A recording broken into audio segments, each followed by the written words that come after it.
Welcome to Paul Revere Radio this week, guys. Kara, would you mind dropping my mic back just a hair? Sorry, a little. I'm blowing my own eardrums out. Yeah. So welcome to the show. I'm back in studio, obviously, this week. And, guys, I have to say, I'm about tired of hearing about Duck Dynasty. Aren't you guys? Yeah, I think Who's Duck Dynasty? Well, I have to say, I can't help but wonder how people can be surprised when someone asks a very opinionated person for their opinion, and how can they be surprised and how can they be upset when he says what they expect him to accept? Other than that, I think it's a lovely distraction as we're looking at NDAA being discussed and TPP about to pass. If you don't know what that is, it's basically handing over our sovereignty to the UN. What's TPP stand for? Trans-Pacific Partnership. Oh. Yeah. We've also got the Transatlantic Partnership coming When up. I think of TP, it's just like toilet Don't paper. mind him, guys. Are we toilet paper in somebody's house? I'll keep that to myself. All Well, right. and I think the Duck Dynasty guys will be just fine no matter what. So I'm not too worried about them. Yeah. It's a. I don't think sorry, this will affect their gotta do this. pocketbook. No. It's a ducked up situation, but Always with the bad sorry, jokes. Yeah. I know. Very, very bad need to work jokes. on I those. know. Maybe in the new year we'll have better material. Well, you know what? I think there's a lot of good material with this budget deal. What do you think? Well, there's a lot of material. I'm not sure there's much of it good, but there's a whole lot to talk about. We could probably do a whole couple of shows on it, but it's a bad deal for America. It's maybe a good deal politically for some people, but not for the country. What is this, like 5 years now and we finally passed a budget? And when Yeah, we this finally was, do, instead of doing what it's supposed to do, it grows government? I mean, come on, what did they do? They expand the budget by, what, $65 billion and then contract it from there, what, 20 or so? Over 10 years. Yeah, which over 10 means years. that certainly We're really saving money. certainly in those out No, years. not really. Once you get after the first 2 years, which is the only real specific numbers provided, then there's no guarantee that the cuts that are in there are going to actually happen. So, it's just a bad deal.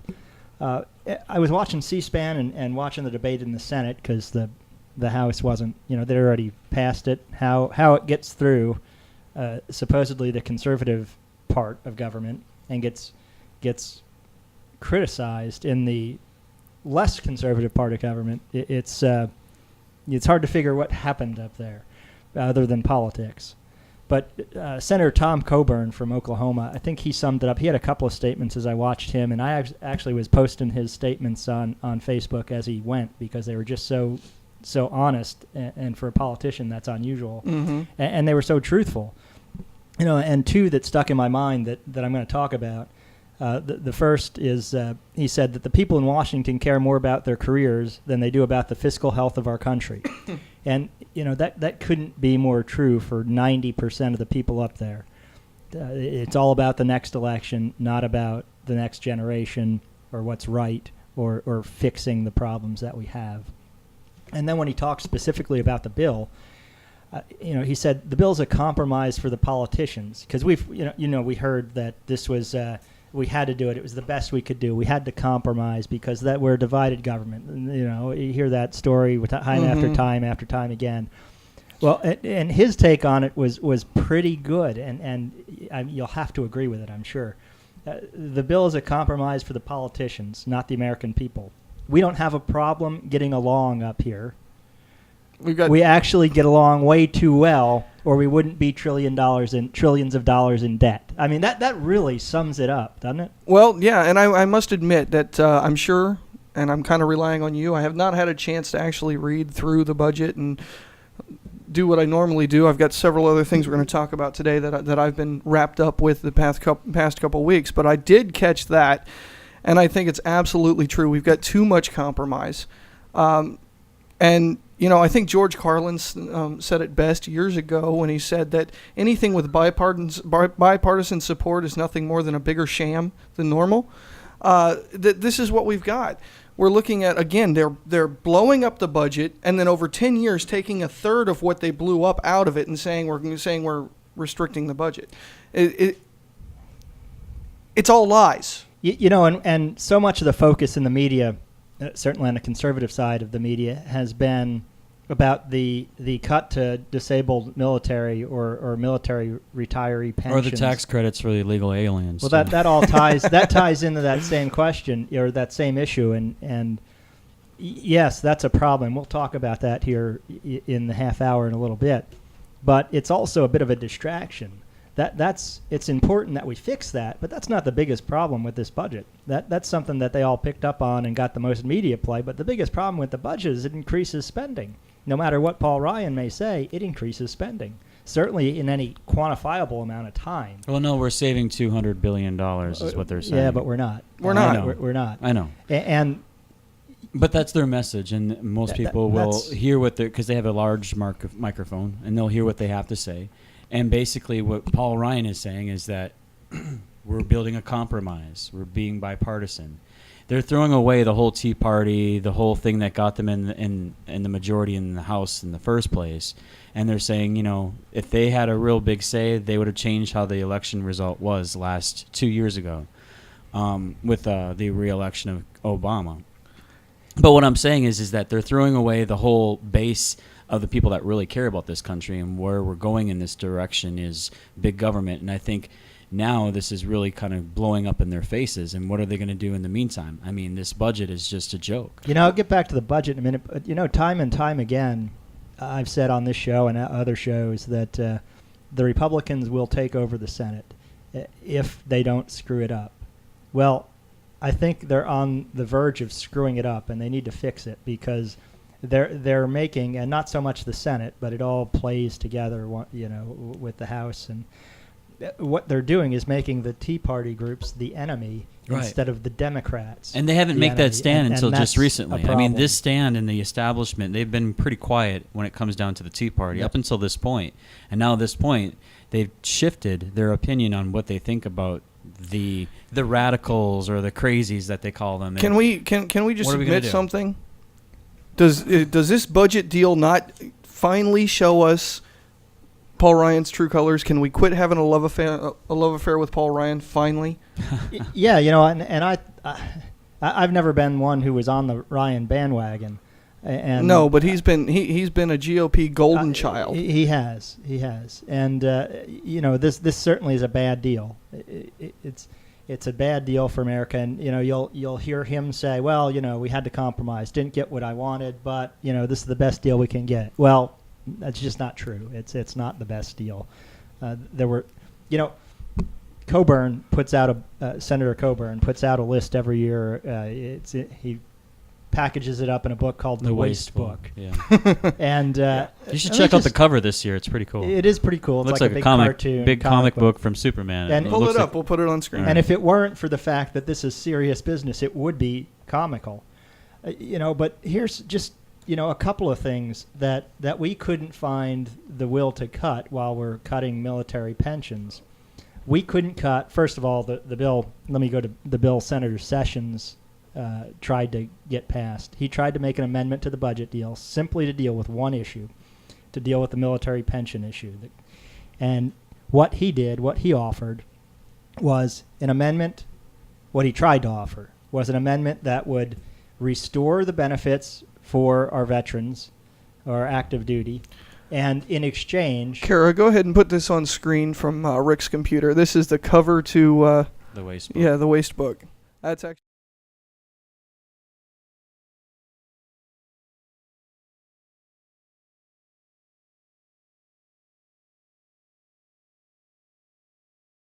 That's good. And I've got a bunch of stuff to talk about from that book. But what Sessions tried to offer was an amendment that would have restored the military benefits and would have offset that cost. So it wouldn't have even changed the overall budget total. Remember, he's a senator. He's got to get this through the Democrats. It would have closed the loophole that allows illegals to qualify for child tax credits.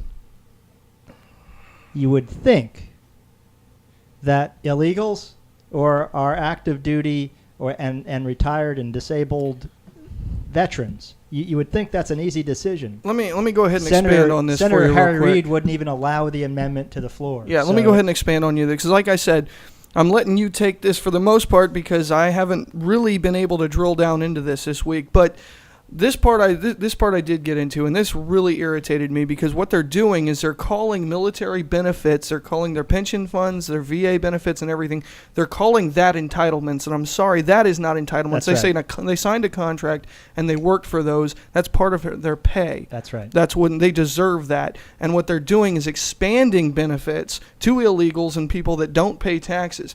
So while they're taking away from people that worked for what they got, they're giving to people that didn't. I mean, have Well, we lost? what you should really do too is kind of pinpoint and talk about a couple of things that was in this book. Yeah, I'm And gonna. you had pimping the tax code 17.5 million. You had massive destruction of weapons, 7 billion. Millions spent building, permitting, and insurance plan for a few who want to make the website work for the affordable health care, I guess. I mean, I don't know. There's just a bunch of, here's a cost of usage. Mega blimp goes up and away, $297 million. I mean, we've got just... Yeah, wait a minute. Go back up there for a minute. That blimp is very noteworthy because Yeah, what and these are surveillance blimps that are over U.S. cities. This And they run them this is actually real, what I'm talking about here. I know, but that's not what this was. Well, I that's understand fine, what you're but saying. this was they like actually put these up and watch us. This is part of the NSA this was surveillance like program. Well, here's a good one. Let Here's a good me one. just finish on the blimp here. This was like a mega blimp designed and to be used for the military for foreign purposes. And that's why I bring it up But- because that's the same kind of thing they've got over But us. we At 100,000 paid, we feet, paid so. $300 million for it, and it didn't ever work. Of course not. I mean, They're not gonna tell you about the one- It didn't not Work. actually It fly. work. Yeah. It didn't get up in the air. Uh-huh. It didn't work, and we still paid for it. Another thing is lifestyle coaching for Senate staff, $1.9 million. The millionaire or the $1 million bus stop, that was $1 million. Okay, let's. And the list I goes think people on and get on the and point. on, I think we're right. going to put people to sleep if we just walk through every single one of them. But that's one right there. They put in how much money did they put in to get out these MRAP vehicles that $34 million. irritate me so much. Well, let me give you three that I think are significant. We had the blimp, right? But Mm-hmm. we had $500 million because we're talking a little bit bigger numbers here. $500 million for USDA home loans. Many of these loans used by people who are millionaires, wealthy, certainly don't need government subsidized loans, which we shouldn't have anyway. And the other big number one, duplicate IT systems that totaled about $321 million. Now, this is the federal government who is going to take over our entire healthcare and system and do it through a lot of web-based control. And we've got duplicate systems that are costing us tons of money already. I mean, they're so behind. Their systems are so archaic. These are easy fixes. And then I have to throw this one out because it's one of the stupidest things. I mean, it was my favorite out of Coburn's entire list, I think. I think it was bigger than this list that's on the website. Well, but go ahead. out of Coburn's list, it was $400,000, and it was a Yale study to study the oddity of the duck penis. Yeah. Now, let me just ask you, because this is very important. Did they at least go ahead and allot the hundreds of thousands of dollars? Because, it's so important to make sure that we're still training shrimp to run on a treadmill. Well, I think they've moved on. I think to that was from the duck previous year. duck Yeah. penis studies now. Maybe we can put the Duck Dynasty guys in charge of that program. Maybe Well, they here's can tell another us. one that they spent. Can't do that. They talk about This God. one costed $3.6 billion. The federal government paying salaries to hundreds of thousands of tax cheats. People that cheated the tax system. Basically, we're studying why they cheated the tax system, and it costed $3.6 billion. Yeah, Well, there was one down in San Antonio a couple years ago. One household got $80-something million in tax returns, and Well, it was not even investigated. Well, I think what you're talking about, too, is a number of there's thousands of federal employees that haven't paid their federal Right, taxes and that was yet the are study. still on the federal payroll. Right, and they spent the That's federal number he's coming government up with. spent billions of dollars to study how to improve on that in the billions, and yet we're just wasting that money, obviously. So, I mean, it's just the list goes on and on and on, year after year after year. One of the big problems with this budget is that it does away with, although Ryan will dispute this, it does away with the sequester. The sequester was the only thing working. It was the only thing cutting government even a little, and it was only cutting the rate of growth of government. It wasn't really cutting government at all. So we've eliminated the sequester, and they'll say, well, it's back in 2017. Good luck with that. That's just not going to happen. Right. So it's eliminated the sequester. So any savings that we were getting in the government is now gone. It's gone. Yeah, it's gone. Well, that's something that we held as that was kind of like a badge of honor that the Republicans said, even though we don't get the tax cuts that we want since Obama's been in office, and then the sequester happened, they're like, okay, at least we're getting some kind of cuts, and now we've got nothing at all but spending. So it's crazy because they eliminate the thing that we wanted. I mean, they all agreed on if there wasn't going to be a budget passed or then they were going to go into the sequester situation, and they all agreed on this is the cuts that were going to be made by both parties. Well, the funny thing is that was such a big controversy, but and Obama threw such a big fit over it, and it was his idea to begin with. Yeah, exactly. And the thing is that they all agreed on it, and now all of a sudden, the cuts that we were getting. And there wasn't much at all, really. It was it was drop meaningless. In the bucket. But then they had to throw the fact that there's no tours at the White House and et cetera, et cetera. Well, no, what they did was they went out and actively looked for places to cut to make it hurt, to make it a bigger deal than it was. You put up barricades where there never were any. But the point of the matter is that we had cuts. We had, even though they were a drop in the bucket, and now we've completely done away with the cuts altogether, and now we're just spending money like there's no tomorrow. Yeah, I mean, these guys are just drinking on our dime, partying on our dime, going on vacations on our dime, spending ridiculous amounts of money on studies and stuff that they never used, and then we're just the laughing stock. Mm-hmm. The people that are paying for it, it's just they're laughing and pointing at us and calling us a bunch of fools. And yet at the same time, what's being done about it? The media's not covering it, and if they do cover it, they cover it for about a week, and they go, okay, that's yesterday's news. How about we move on to something else? Let's talk about Duck Dynasty. Right. Well, again, like I said, you throw up stuff like that to keep people's attention off of things that really matter. Right. Because the budget really matters. Mm-hmm. This is the biggest bipartisan shill. It's it's a complete joke, and it's being perpetrated against the American people by both parties. I think just one, and then it's covered up by the crap that they put in the media that's meaningless. One of the things that they brought up many times before is the fact that I think this time in history in our whole country is that we've never passed. There's a certain amount of bills that are always expected to pass each and every year in Congress, and we've made that number real small because we have a divided government, and we have and that's a good thing, and I think it is an excellent thing, but. All too often, when people go into D.C., they expect to pass a bill, and they want to pass a bill. And since they are on the edge of wanting to pass a bill because it's an addiction, they go, oh, gosh, since we can't do anything because of this damn Tea Party, let's just create some kind of budget that makes everybody happy on both sides, and we'll get it passed. But screw the people. We just want to pass something because we need that fix. Well, and here's the angle that the Republicans have used, have said, and I'll say my fellow Republicans, although I disagree 100% with this budget.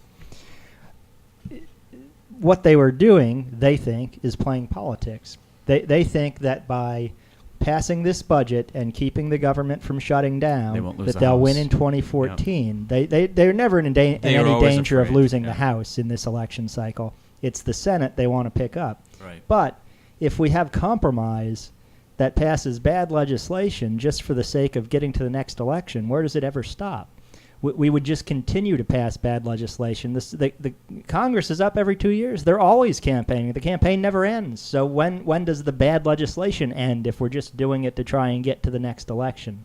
Does it matter ever? Does it matter ever if we get enough support? Because then we're hanging on to our seats. Then it's not a matter of gaining more. We have to hang on to our seats so the bad legislation continues. One thing I got to mention, Chris, and the thing is that it happens on every level of government. I mean, we keep talking about this time and time again, but if we talk about your city government or if you talk about any form of government, it's always about them thinking about their next election.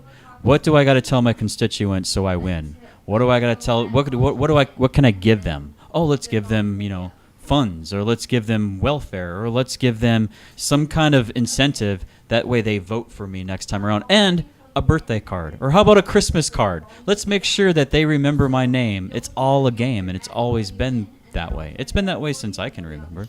Well, guys, it's at what point can we just admit that these guys are really working for the same playbook here? I mean, this budget passed. There was absolutely nothing so-called conservative about this budget. Nothing whatsoever. No, nothing. They pass it to hold on to what they're doing is they're pushing the exact same stuff that the Democrats are doing. And you know what? I'm going to lose every ounce of respect for the GOP that I have if we don't primary out 90% of the guys that voted for this budget. And it's funny that you mentioned that, because I wanted to quickly mention that right now at this point you've got Lindsey Graham facing 4 Tea Party opponents at this point.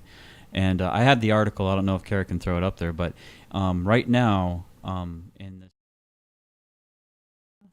I think it's North Carolina that he's in. Wait, Graham? Lindsey Graham, South Carolina. He is looking at opposition from 4 different Tea Party opponents, and right now I think the Freedom Works and Americans for Prosperity and a couple other groups have called for a convention for all the candidates running for that seat, and they all decided that they wanted to you have to talk into the mic. There you go. Have a forum. And when they had this forum, basically every one of them confirmed to attend this forum or convention, but Lindsey Graham did not respond. So. Well, I think what we need to do, I think we've got a guest on the line. Kara, are we good to go? I wanted to bring in, because this is yet another thing, not just the budget, but you all know where I stand on the medical marijuana suit. And I wanted to bring in Larry Reposa from UnitedForCare.com to kind of give us an update on what's going on with the medical marijuana petition and how things are going, and whether, just give us an update here, Welcome Larry. to the show, I know you're there. Go ahead. Larry. A little tongue-tied. Yes, I'm here. How you doing? We're doing extremely well. What we're trying to do is we're trying to get a constitutional amendment on next year's general election ballot to legalize the use of medical marijuana, not the recreational, just the medical use. And we need 688,000 signed and certified petitions. At this date, we're just a little bit short of 700,000 signed petitions. We're going for 1 million signatures, because we figure about 25% of the petitions will either be decertified or thrown out for whatever reason. So right now we're just a hair under 700,000. We're shooting for 1 million. We're going to the 18th of January. How many have been certified so far, Larry? So far, only 142,000. Okay, and Larry, how many do you need? 700,000. Yeah, we right, need Larry? One of the questions Yeah, I we- ask you, are we've you working collected- with Morgan & Morgan? hold on. Kara, check his mic. We're having mic troubles with Ricky. Sorry about that. What was your question here? Talking to mine. No, Larry, I was just going to ask you 2 things. Are you working with Morgan & Morgan? Because I know they're pushing that pretty hard. And, No, I work for UnitedForCare.org. Okay. That's the group that's trying to get it on the ballot. The Morgan & Morgan law firm are just one of our many big financiers. All they do is float us the money to get this thing on the ballot. Because I know they're pushing it with Charlie Crist. I know when he's running for office, and then you've got the Morgan & Morgan thing too. So I just thought I'd throw that out there. Yeah, I don't know exactly what his views are. I would imagine he's going to be for it being a Democrat and all, because the Democratic Party has backed us all the way through. Okay, and I think Charlie will be for it if the polls show it works. It depends if it works for Charlie. Yeah. So I get a lot of things. I hear a lot of things. We got a certain radio host here that likes to say that we don't have any honest brokers. That what it's really about is full legalization. Now I know. From talking to other people, this is the first time I've talked to you, Larry, but from other people with your group, that at least most of you guys really are worried about the medical use and the medicinal uses of the marijuana. But I would like to say, put myself out there as I am an honest broker. I don't smoke it myself, but I would like to see full legalization because, quite honestly, I do not think, I defy anyone to show me in Article 1, Section 8 of the Constitution where the federal government has the right to ban any substance. Yes, I'm not a user myself, but due to my wife and many, many friends who have cancer, have glaucoma, have epilepsy fits, this is a miracle drug. This is God's grown drug to. I'm torn on this help issue, these people really. through it. I mean, personally, I work in a nursing home. I see people with cancer all the time, and I can see. I have a heart for anybody who's in pain, and if this is any way to relieve the pain before their final days, I would let any of that suggestion go forward, and this is something I think I just went out again. Yeah, you did. I don't know what's going on with his mic. Larry, have you done? Has there been any polling by your group or any that's been done in Florida that you know of that would show if this will pass if it's on the ballot? Yes, well, about 2.5 weeks ago, a poll was taken, and I can't remember which outfit did it, but they said 82% of the people they polled were in favor of passage of the medical marijuana law. One of the fears I have is that if something like this passes, and in government we always know that we have something that starts at one point like this, just being for medical use, and then later down the road somebody goes, oh, let's push this fully legally. That's what I was just saying, though, and. As I just said, the federal government does not have the right to ban anything. It's a state issue. This is why I'm so upset with what Pam Bondi's doing right now, because she's saying, well, if we legalize it here, it's still illegal on the federal level, and that doesn't matter. It's called nullification. Larry, have you thought about that at all? Have you thought about? My own personal feelings is I'm not in favor for the recreational legalization. I am definitely 100% behind the medical. As far as the federal government, look, so far there's 20 states plus Washington, D.C., where medical marijuana is legal. And the federal government and even President Obama said here about 6 weeks ago that as long as the states regulate it, they'll leave them alone. Larry, yes. I'm sorry. One of Pam Bondi's criticisms has been, at least in her argument to the Florida Supreme Court, has been that the wording of the initiative is vague and leaves open to the interpretation whether this is strictly a medical marijuana issue or whether it opens the door for other recreational use and other things. Do you have what's your opinion on that? And I'm sorry, because I don't know if it's actually gone through the Supreme Court yet, or is it still waiting on a decision?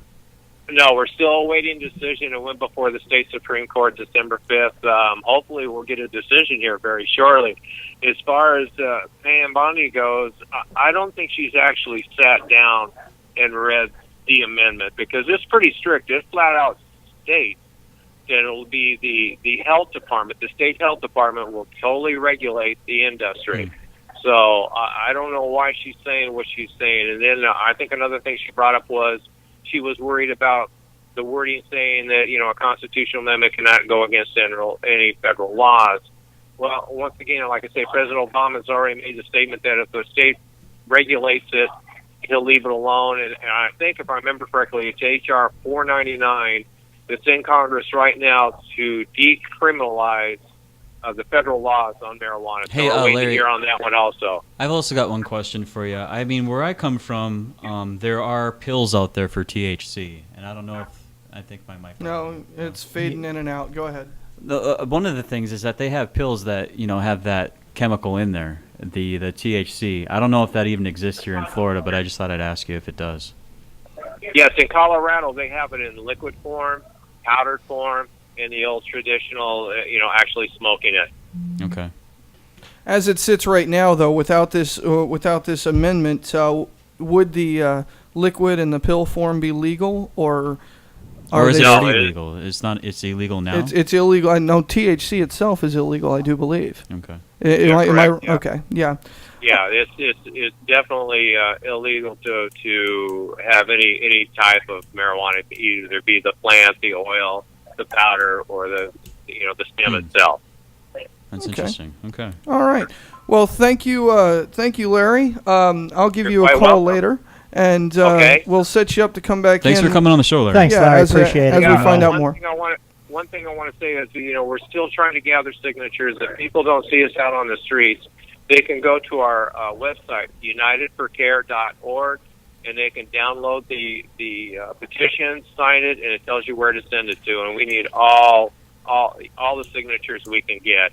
And another thing too is if there's any businesses out there that would allow us to set up a table, we're very unaggressive. We're not aggressive at all to set up a table in front of their business and just have petition signs. If they can give me a call, and I will give you my telephone call number. It's 239-994-2625. If you can give me a call, we'll talk. We'll set up a table. It would be greatly appreciated. All right. Thank you, Larry. Thanks, Once Larry. again, that's unitedforcare.org. Sign the petition, guys, if you agree with it. I personally do. I know Well, other people I don't. would think every Taco Bell and convenience store would want him in front of their business. All right. Thank you so All right, much. Thank you. You guys have a Merry Christmas. and a You Happy too, New Larry. Year. Thank Oh, you. throat criminal. You're saying Christmas. What Hello. the? Okay. All right. Thank you. All right. Bye-bye. Bye-bye. All right. Go ahead and... Now it works. Yeah, your mic. Guys, I don't know what the heck's going on with his mic. I'll figure it out after the show. If you want to say something and it's not working, just tap me on the shoulder and I'll lean my mic over. How's that? Does that work? It might work. I can That's just what take we've this been- and... Yeah. So violent. No. And Go I'm ahead, the go one ahead. that people say has the That's right. attitude That's problem. usually militant Matt. No. Oh, yeah. That's it, Matt. Yeah. So, yeah, the big problem that I have here is the whole idea that Florida can't, with a constitutional amendment, go against Florida or federal law. That is crap. Okay, first of all, federal law can't go against the U.S. Constitution, which they don't have the authority to do this in the first place. Other than that, it's called nullification. It goes all the way back to Thomas Jefferson. We absolutely have the right, as states, to tell the feds to go to hell. You know, I know we disagree on a lot of drug issues, but I actually 100% agree that the argument that we can't go against federal law is just blatantly wrong. Regardless of the issue, I think it's certainly a state issue, and we're going to talk about some other things Well, later one thing in I the wanna show mention- where I think tie in with states' rights. Yeah. What I want to tie as into well. this issue, I mean, who are we to say if someone's in their last days what they want to put into their body? If they've only got months to live and they're in pain, no, I'm just saying in the medical sense. I mean, put all aside all the legal stuff about pushing this full legal way as far as the state goes. But when we're talking about people dying of cancer who are in excruciating pain and they're in their last days, who are we to say what they put in their body? What I'm saying is, who are we to tell anybody what they put in their body? For any That- reason. No, listen. For any reason, unless they're hurting someone else. In some cases, that's true because you never know what's going to happen if they had a few drinks, they had a couple tokes on a joint, and they drive their car down the road and they hit some family. And that's covered with minivan. That's You never know. That's covered with reckless and impaired driving laws. Okay. Right there. You don't need these extra laws. You don't have to make anything illegal. You don't have the right to make anything illegal until it hurts someone else. You know. Look, I think it's from a practical standpoint. I think they're going to be right up against the deadline to even get this on the ballot. Right now, they're really not that close, and I know they're doing an all-out push here. Morgan and Morgan, Charlie. they're paying people to go out and get signatures and doing whatever they can. But I think it's questionable whether it's going to make the ballot. And hey, at that point, it's 60% of the vote in Florida. I tell you what, though, it's if a it pretty, does, it's a if pretty high standard for Florida to get something passed. And I'm we'll going to tell leave you it what, up to though, the Chris, voters. if it does make the ballot, I guarantee you a lot of young people would turn out in numbers just to vote. we'll Just leave it to up to vote the over that voters. one issue. They could care less about who's running for office. They'll vote for just this issue. Well, that's an entirely different. That's an entirely different problem. But yeah. If you're young and don't care who's running for Well, office, it's true. that's a I mean, a problem. majority of the young You're people old and don't care. Majority of the young people don't know what's going on in the country. They tune in into MTV. They pay more attention to MTV than they do the local news or even the state and national news. Well, But I'm just going to say, when it comes down to, having a good time, having a beer or having a toke. That's, I mean, not all. I'm not saying every single young person thinks that way, but I'm going to say that the voter count will go up. Well, I think it's a hell of a lot bigger problem that we have people not paying attention to what's going on in politics than the other. Well, you know what? To young people, I think. I mean, I can say from myself when I was younger is that politics to me when I was young was boring. Oh, absolutely. And it was like, why should I sit? I didn't know what was going on in the House. I didn't know the difference between the Senate and the Congress. I mean, young people were just like, oh, it's just a class you got to push yourself to take, or you have to pass the U.S. government when you're in high school. But, some people had a passion like you. I didn't get that passion until I got much older and go, gosh, everything is just messed up. Why is it this way? And start asking a bunch of questions. But I think for the most part, young people just think it's just boring. And anymore, I'm not sure we actually want kids paying attention to what they are getting taught in school about history and government, but they need to be learning it from somewhere. Are you condoning going to school high so that you don't pay attention? Is that what I'm hearing from you? Well, no, I'm not, because Michelle Obama has taken away all the good snacks, so that's really she's refocused. She's refocused to the healthcare law. Anyway, but I was just going to say, I mean, as young people, I didn't take any notice into government until I was into my mid-20s, maybe late 20s. I'd say mid-20s. And for the most part, young people who are, in their teens, they just don't care. Okay, I want to take this in a little bit of different direction here, guys. I want to point something out here. All right, everybody wants to talk about the slippery slope. Well, you could make everything illegal, and again, my point is, why not? That would be New York City. Okay. Or you can go the other direction. Well, yeah, you can make everything legal, and I'm saying why not? Or like New York City, you can go the other slippery slope and ban everything, which, guys, having one of these would make me a criminal now in New York City. Are we ready for that? We're ready for that. Go ahead. Kara, can you play that video clip? Are you ready for that video clip? So just while she's getting ready, a quick background. New York City, their last legislative session of the year ended last week, and on the agenda was banning e-cigarette use indoors, styrofoam containers, and a bunch of other, maybe about 24 other bills that just kind of finish up the nanny state of Mayor Bloomberg before we get to a worse mayor and a more liberal mayor even than him in de Blasio coming up next year. So how can you get any more liberal than Bloomberg? You wait. I really no. I mean, honestly, you've got big liberals like Obama and Bloomberg. But how can you get bigger? We're ready to go to this video, and I watched this. Hold on a second. Let me because Kara's new to this whole thing. Kara, make sure you pump the sound to the feed and not from the computer, but from the board. Or nope. Other button. Sorry, guys, helping her out a little bit here. And make sure when you check that the sound is not coming from the computer. You have to edit the shot. Sorry, guys, doing a little on-air training here. There you go. And just make sure it's the microphone only. There you go. Okay, go ahead and play the video.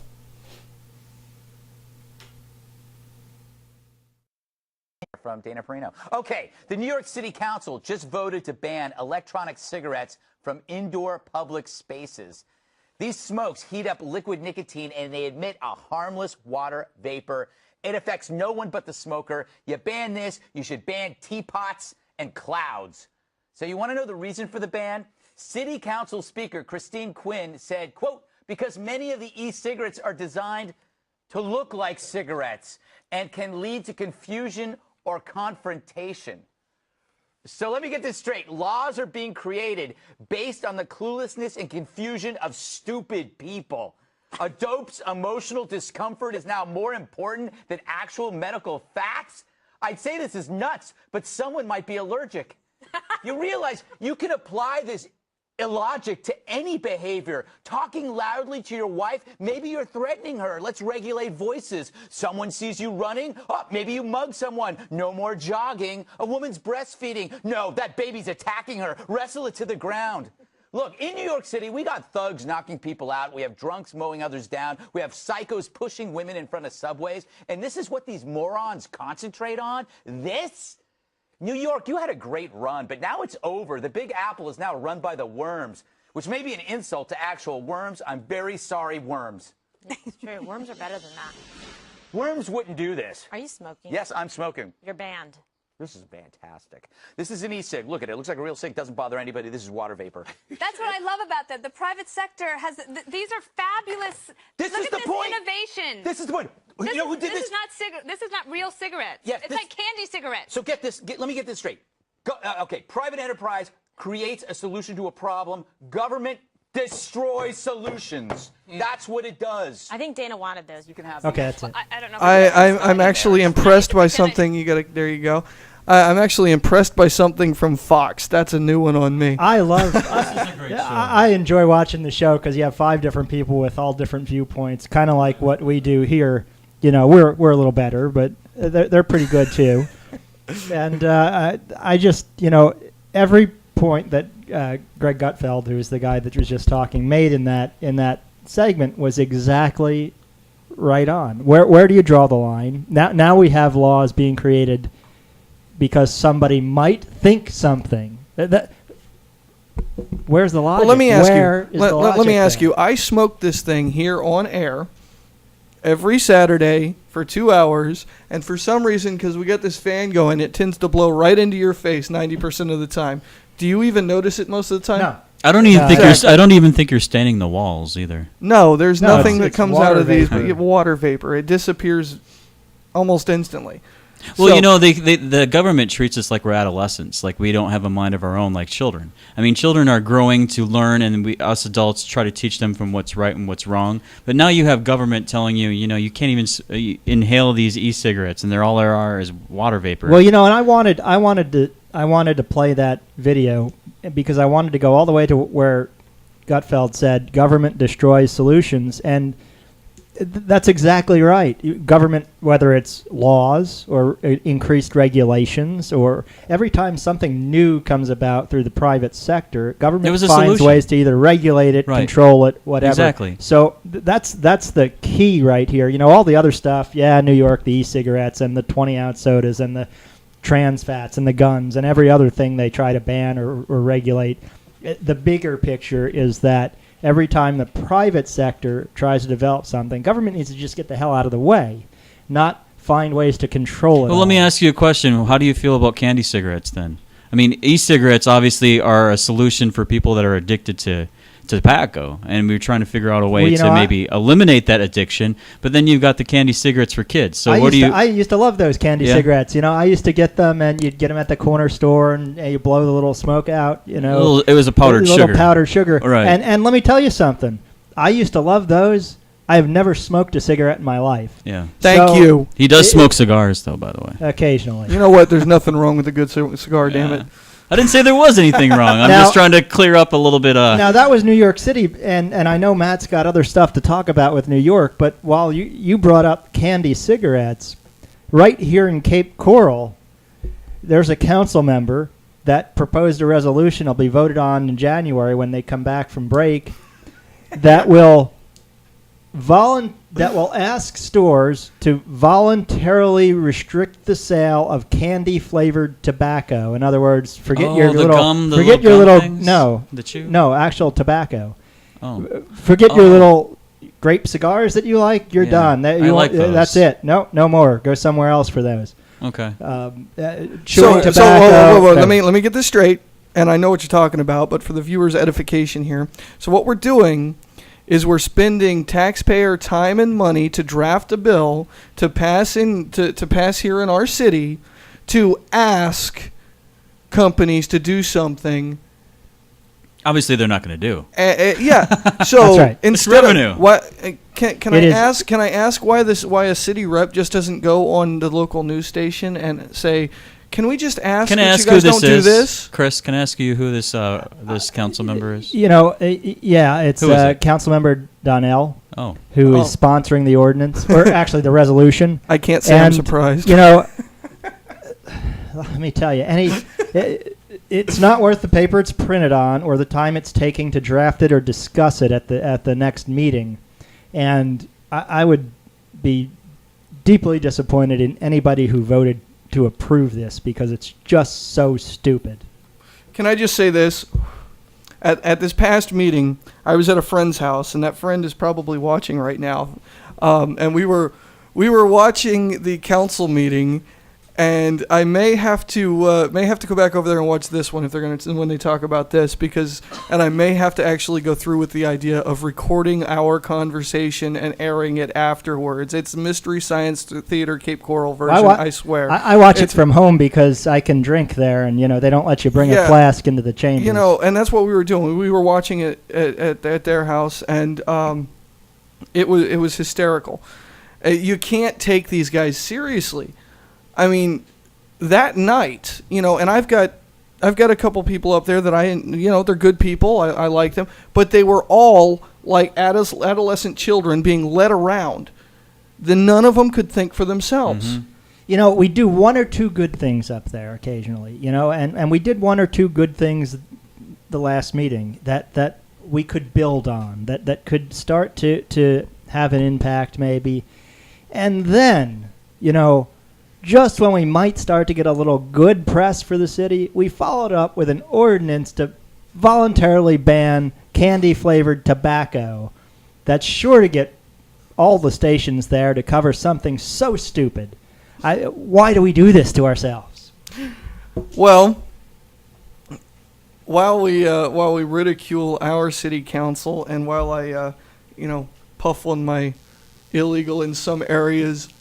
Puff away. It makes no sense to me. He wants to ban flavored tobacco, but yet there are so many other things on the market that might be candy flavor. Like these they don't have the right to ban anything. I know that, but these e-cigarettes, they have Snickers flavors, they have cotton candy, they have banana, they have marijuana flavor. They have whatever flavor you want. And yet he wants to target the market by a little percentage here and say, I don't like those little flavored cigars, so let's just ask them voluntarily to take them off their shelves.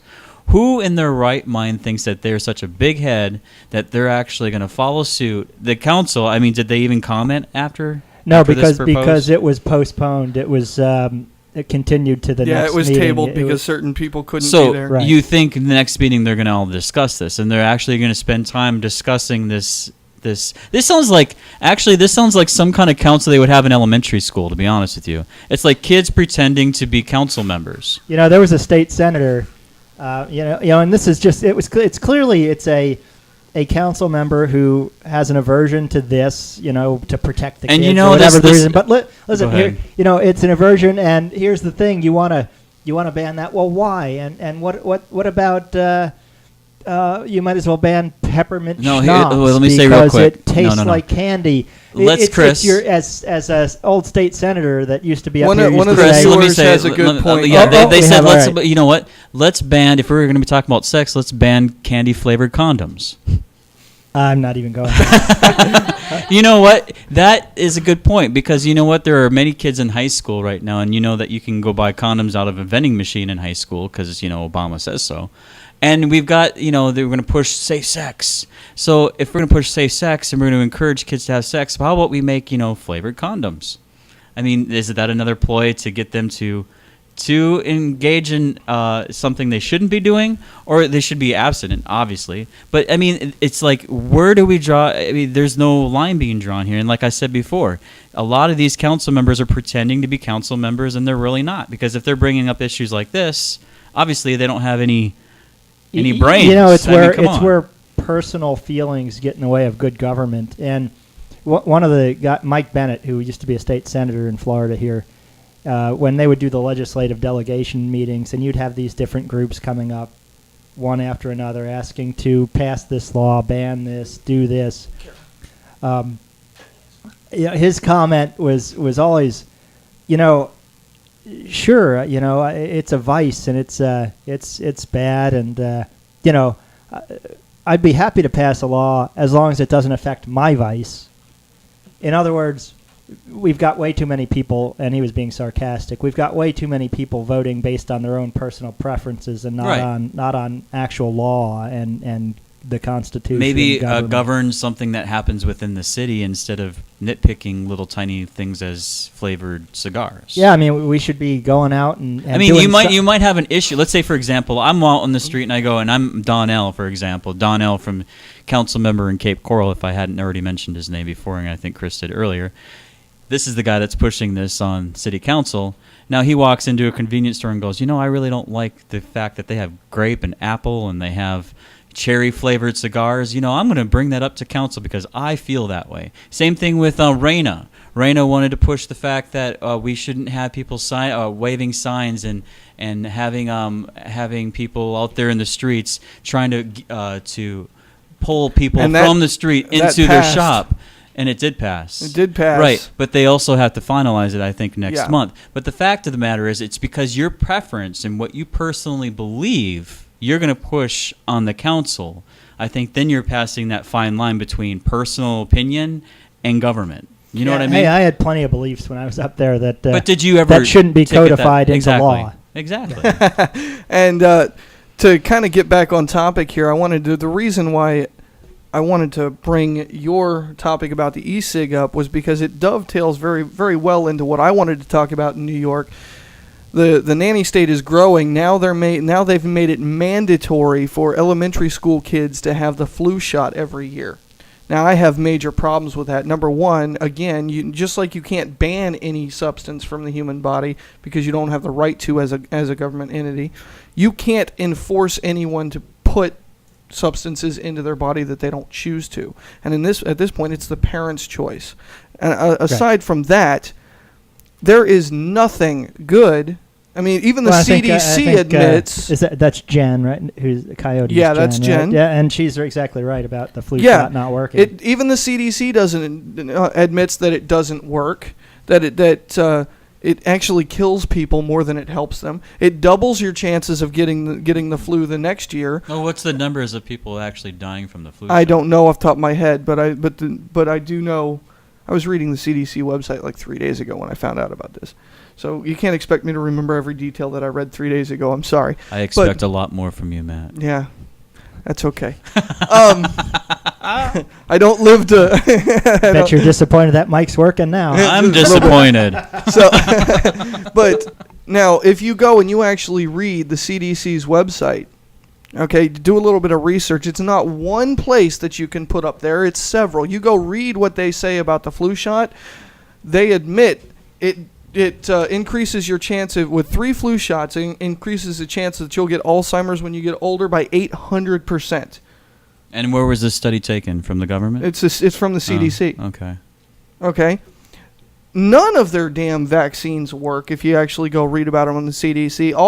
Every shot that they offer, go look at the damn CDC's website. Thousands and thousands. I mean, it's hundreds of pages long. To our viewers that don't know who the CDC is, Centers for Disease Control. There you go. One of the groups that's protesting this the hardest is one of the autism prevention groups because they believe that the shot actually affects autism as well. It's from the Marisol that's in the vaccines, and I don't have it queued up. I should have, but MSNBC's no, it wasn't MSNBC. I think it was a Fox affiliate, a local Fox affiliate, that actually said that they've come out with studies now that Marisol, mercury, in the vaccines actually improves mental function.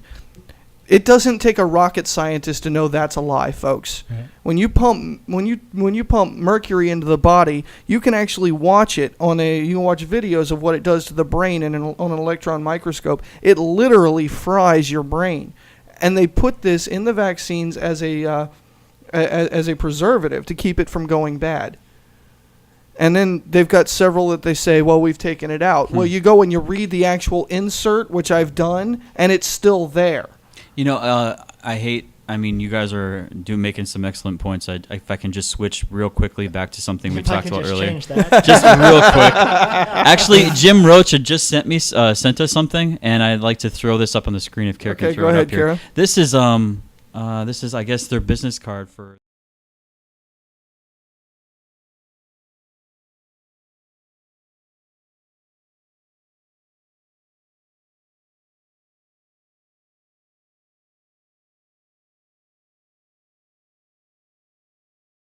business card if it's going to work well. All right, well, I just thought I'd share that. Well, you need to be able to roll it. Is that the point? Yeah. So, I thought I'd share that with you guys. Anyway, go ahead. Kara, you need to fix the audio. Nobody heard what we said there. When you switch to his computer, Again, training online, training on the air. Sorry, guys. You have to tell. There you go. Now the audio will work there. So yeah, what I was saying, guys, is that that's their business card. It rolls into something that looks like a joint, but a business card is way too thick to use. So How would you know that? I went to high school. He claims he's never smoked. I know, see? never said I never smoked it. Never once did I say. Did you inhale? Of course I did. I just had to But ask. I don't. I don't enjoy it. Oh, Quite okay. honestly, I don't. right. But You know, part of and the flu vaccine thing, just to be clear on what that is, it's kids under 5 who attend preschool or daycare in New York City would be required to get this shot. You know, it's absolutely a nanny state move and something that needs to be overturned. You know, if it passed, did it pass? Do we know if it yes, passed? it passed. It needs to be overturned. Now It they're won't trying be. to enforce it. Yeah, but it just shows you how off base our school system and our local governments, federal governments, all levels have gotten, but specifically the school system. And although it wouldn't affect it here, it's a reason why I continue to push for a voucher system that will allow you to send your kids somewhere other than a public school, because competition, we've got to have competition, or else this kind of stuff's going to be allowed to go on. And competition will make all of these schools have to fight for the dollars, for the students, for everything. And until we can change the fact that everyone goes to public school and you know, our tax money goes there, vouchers fix a lot of this. New Orleans is a big example of it. It doesn't fix this problem, so I'm going off on a little bit of a tangent here, but New Orleans, the New Orleans school system since Hurricane Katrina has been incredibly improved because they've gone to a form of voucher system. It was one of the worst school systems in the country, and the changes are unbelievable. This mandate that you're Google talking the New about- Orleans school system. Okay. This but- mandate that you're talking about, are you talking? It's out of New York, right? Yeah. And this is from the state. I think it's from the city, but I'll have to check to make sure. That's the city. If Yeah. it's the city, Yeah. then a lot of people can just stand up and go to city council and say, Well, you that's know what, that, this is that's not gonna true. happen. That's true. That But might- here's the bigger issue here. Why do you have to force a vaccine on anybody, especially Exactly. children? I agree. Now, if your vaccine works, which we all know it doesn't, but let's just say, you know, for case and argument, it's supposed to work, right? Mhm. And I choose not to vaccinate my children, which I Right. don't have any, but to say I do. Okay? I choose not to vaccinate my kids. Well, shouldn't I be the one that's worried? Because if your kids got the damn vaccine, shouldn't they be protected? Right. But they say it's to protect everyone else. Like I'm supposed to have to go get vaccines because I'm a danger to everyone else. Well, if everybody's got the vaccines, then what does it matter? I'm the only one I'm putting in danger is me. It kind of reminds me of that situation that's going on here in Cape Coral about the woman that wants to refuse light and sewer. Am I right?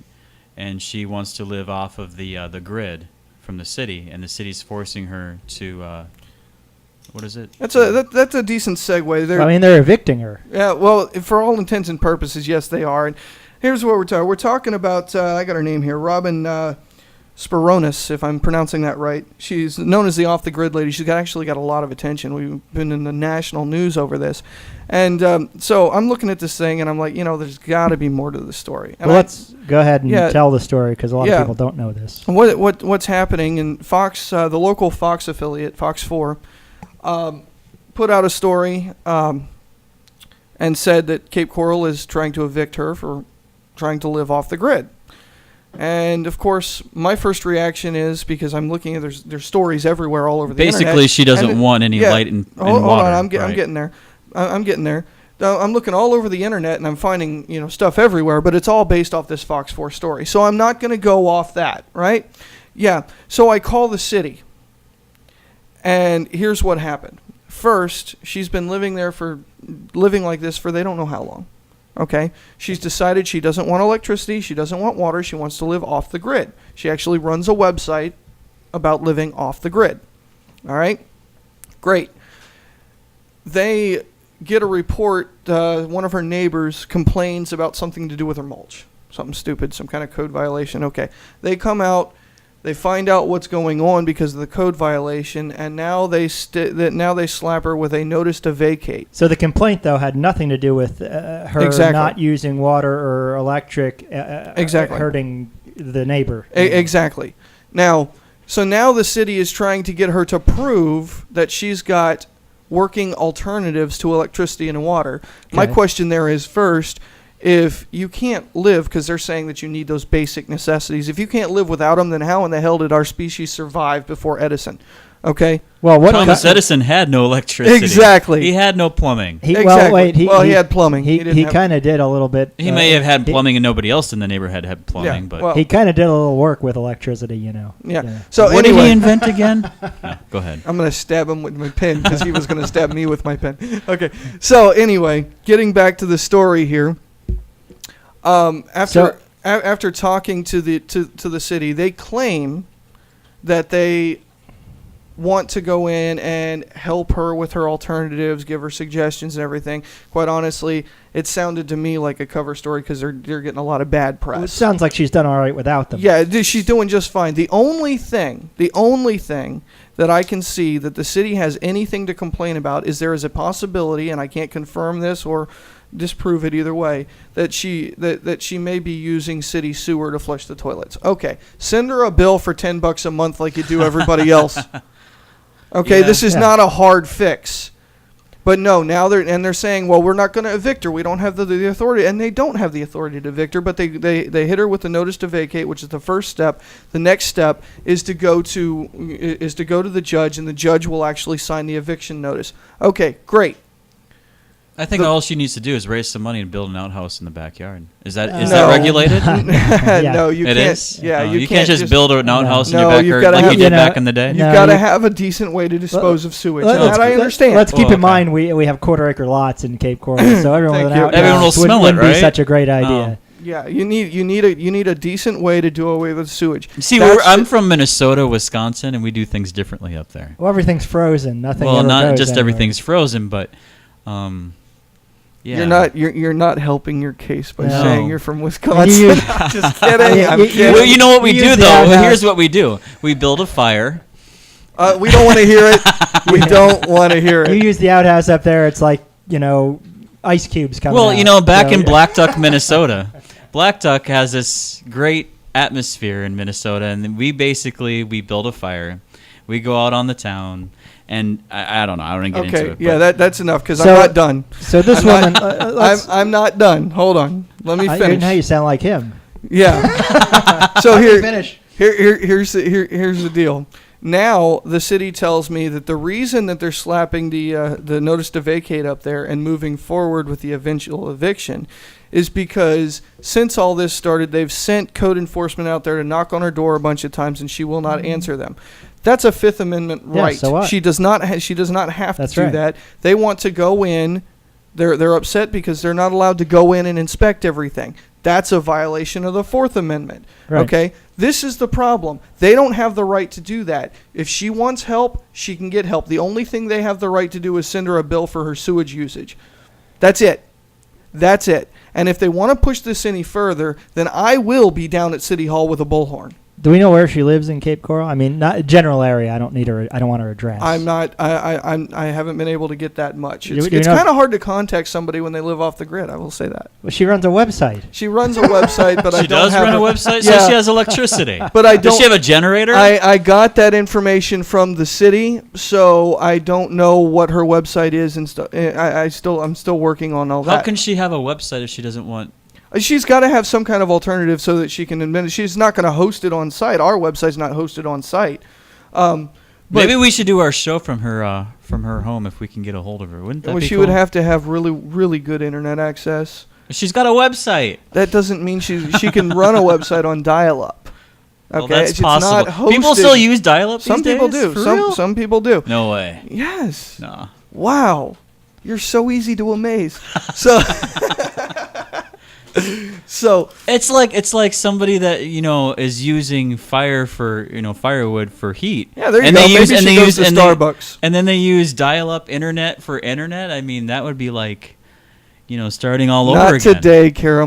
My new bullhorn, because my old one got confiscated last time I used it. Are you going to talk about that blowhorn, by the way? The About what you bullhorn? Oh, you can't talk about what you want to do. Well, you had plans, but you yeah, don't want to reveal those I've got yet. certain plans I'm not ready to talk about. That's going to happen. You on do a this certain every date week. in He always February. teases, I got plans, Yeah, man. well- I got things I'm going to do, but I And have to I wait till announced- next week to talk about it. And the next week I do. I come out and tell Didn't you you that say I'm that doing last week? something. I don't think you revealed anything this week that you say you were going to do last week. I haven't gotten there yet, but Oh. there is something that I'm All going right, to talk all about here right. in a few minutes. Okay. So quit jumping ahead. Quit jumping ahead. He's just rushing us through the show. Yeah. No, I don't even know what your points are in your little notes over we're there. I'm dashing through the I'm snow. just saying I'm eager. I want to know what the heck Are you is saying going that on. you don't do any show prep? I Are do you plenty. telling on yourself? I do plenty.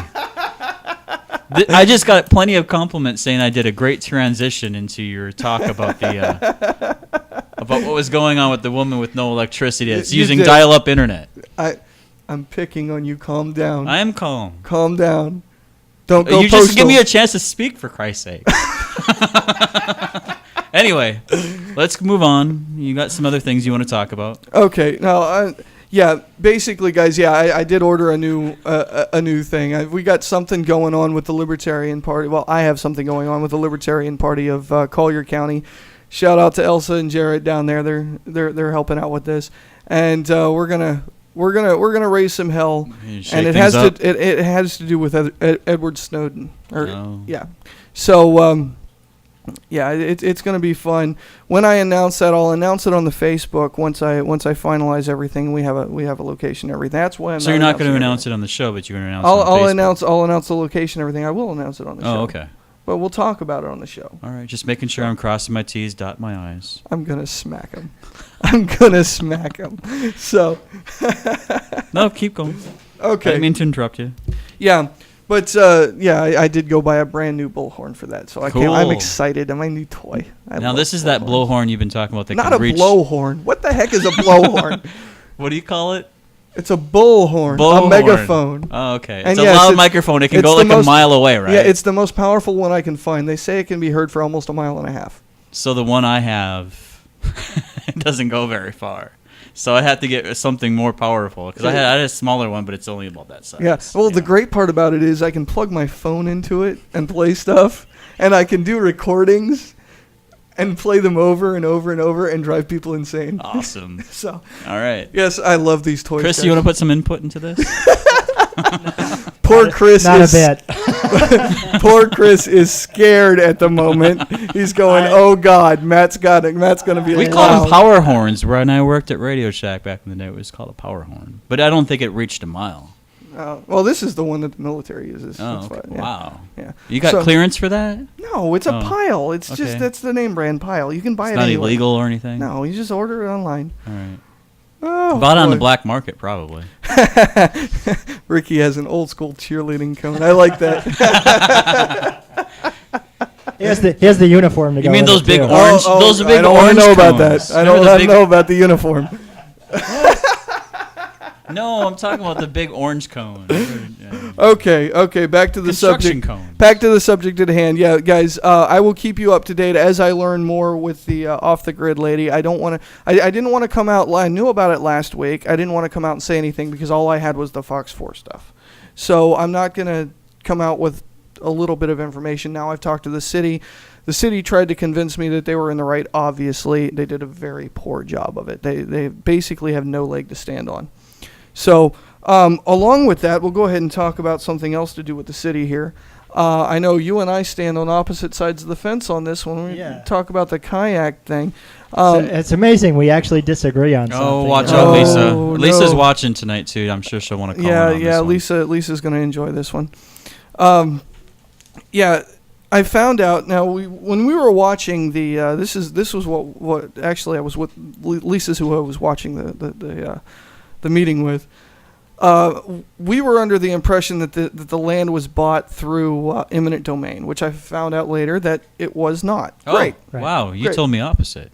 What? That was bought in eminent domain. Yeah, well, that's what I was told. Oh, okay. And then I found out otherwise, yeah. so now I'm correcting that because it was not bought Thank you. by eminent domain. Wow. Okay, I still have issues Did you with say it. you were wrong? Yeah, I admit Okay, go when ahead. I'm wrong. Just kidding. What is your problem today? Good Lord. Okay, so He's ready for Santa. Yeah. I'm ready to move on to the issue. Let's keep going. okay, All right. yeah. So the issue that I have with it is very simple. If they want to do a club there, let them do a club there. Except there's two things in the way. Number one, you don't lease the property, you sell it to them, and number two, there's zoning issues. So we got to get past that first. It's zoned residential. You don't have you got to get past the residential zoning, and it's not a stroke of the pen. It's got to go before the zoning board. Okay, and I know you want to say something about that, so go ahead. Like there's first of all, the part about selling the property. All right, the city currently owns the property, and it wasn't through eminent domain, as you cleared up. Yeah. Would I have a problem if the city sold the property? No. In general, do I think the city should be in the business of owning a lot of land for purposes such as this? No. That said, what was up for vote this past council meeting, I supported. This group, first of all, they've been operating this club at this location for 2 years. Mm-hmm. Okay. The underlying land use is not residential. The current zoning is residential, but the Exactly. underlying land use, which governs the property, is not residential. Okay, That so was we have a changed. conflict of zoning there. Not unusual for that to happen. So we need to fix that. right, Okay. and that's not a big fix. That's That's pretty a easy. small and- fix. and, That's fine. This is property that's adjacent to Sunsplash. But you water shouldn't be. park. But you should not. You should not be doing this if there's a conflict of zoning issue. And the reason that I'm a Th- stickler here, That I don't happens like- often. throughout I'm the not. city. I'm not a huge fan of zoning to begin with. Okay. Why Now, not?